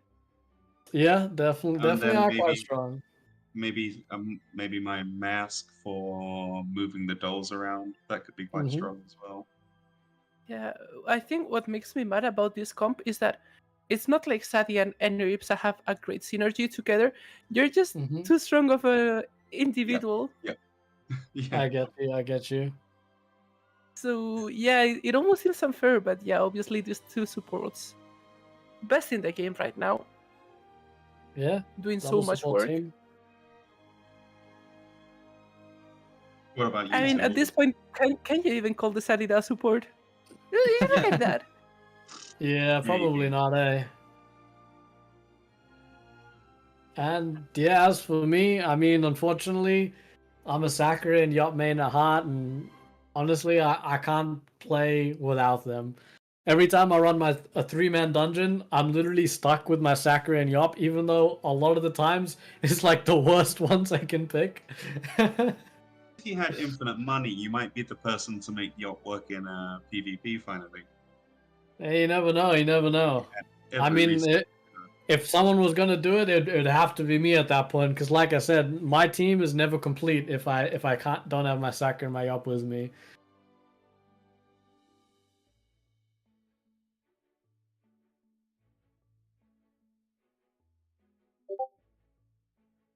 Well, it looks like we're about to see a KO on the Pandawa. Let's see the damage.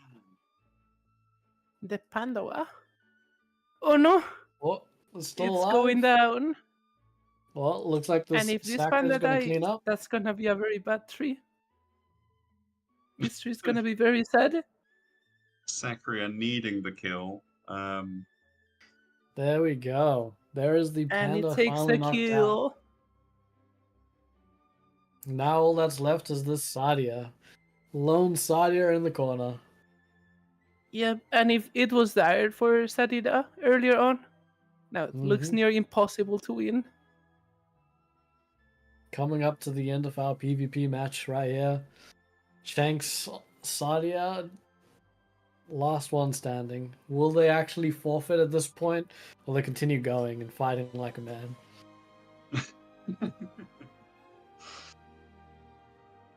Like a tree man. Like a tree man.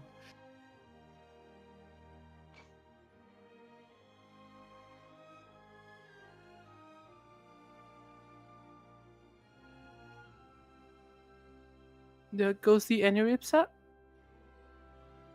They're probably gonna take their time to finish this. But yeah, this is... this isn't anywhere near being a close match right now. It is a 3v1. This side is looking very sad, very lonely. And yeah, you kind of need a miracle to win this right now. Definitely would. And sadly, by miracle, I mean something like randomly the connection being disconnected, or red team getting a call from God being like, hey, you have to surrender, you need to make peace, and getting some sort of divine revelation. But yeah, that's probably not happening anytime soon, isn't it? Probably not. You mean a 45-minute match? Yeah, I wonder how long this match is actually going for. It feels like it might be a bit longer than 45 minutes, actually. But we are very close to the end. I honestly reckon it's only a couple of turns away. Just need that Sakria and Sadi to come down. They're doing so much work against this Enripsa, but then you still have this behemoth of a Sakria. Chains of non-existence. It's looking pretty mad.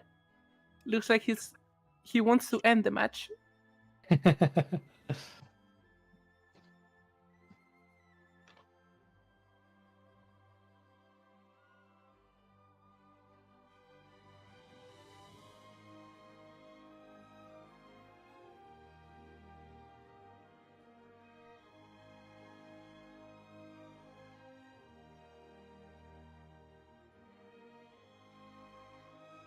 Ay. There goes the healing. And it's not gonna get any easier than this.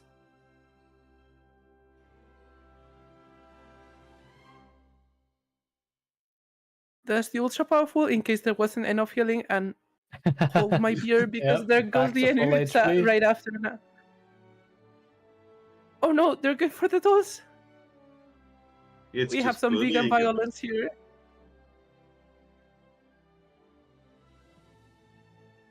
Putting the ultra powerful up so the Sakura can swap. Yeah. Sakura's gonna head down to that Sadia. Finish him off, probably. Pull him in. I'd pull him in rather than jumping in. Yeah, I'd probably pull him in and do an insanity. Oh, there's the insanity. Or just bully the doll.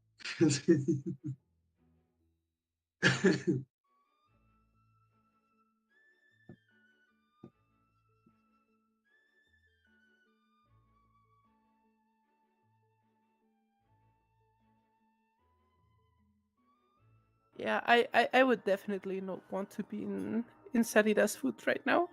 In Sadida's shoes, I mean, not foot. Would be weird if I was inside a foot, but no. I wouldn't like to be in Sadida's shoes.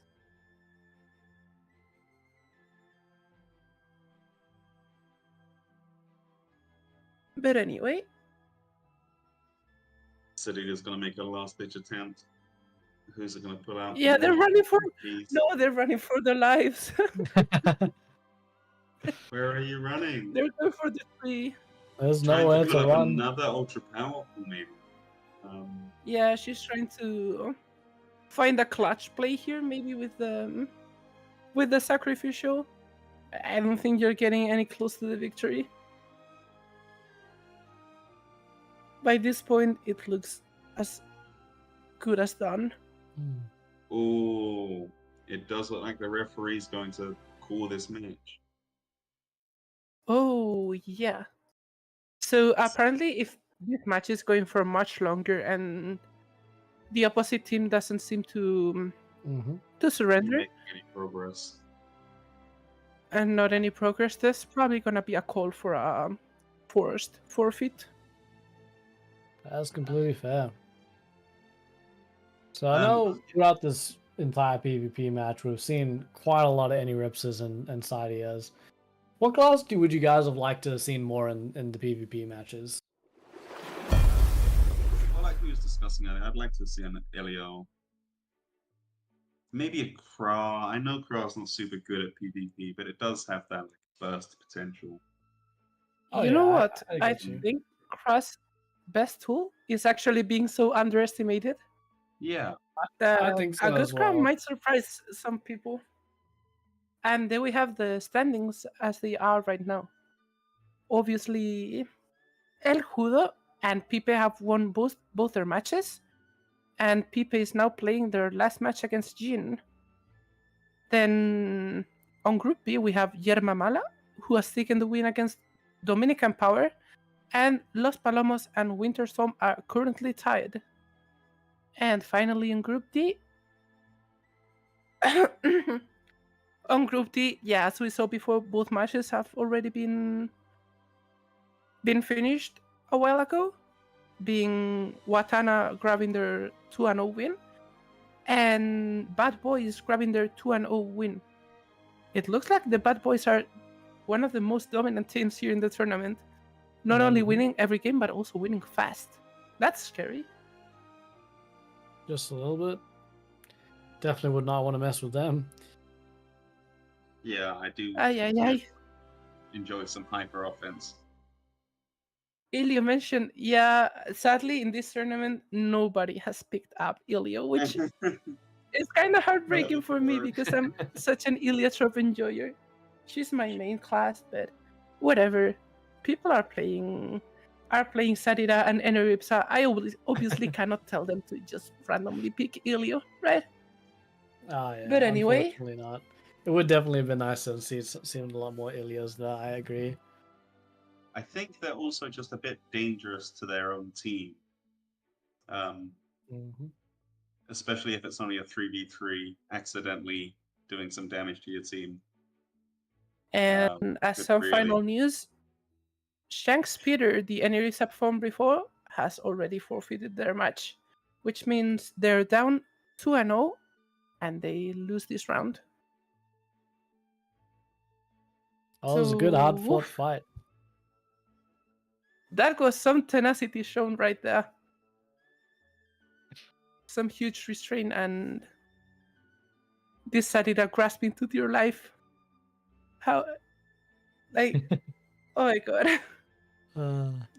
We've seen so many resilient players here. Props to them, obviously. Yeah, definitely. Yeah, and some great matches today. Thanks for everyone for actually showing up and supporting these teams in their fights. It's been great having you all here.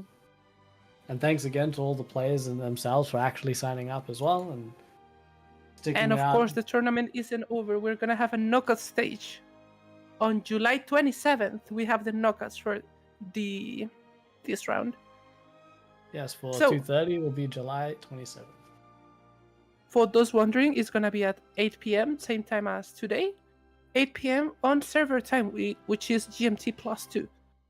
So yeah, I think that does it for today.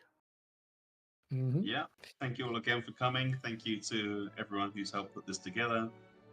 And this is thanks for the Spanish farewell. Thank you to the Spanish community for coming out so strong. Everybody enjoy the rest of your day. Being so beautiful and talking to us. And thank you, Mouse and Kuro, for being such wonderful hosts. Thank you, Tom. Thank you, Tom. Mwah, mwah. So, yep. Adios, amigos. Adios. Bye-bye. See you all next time. Rubilax World Cup.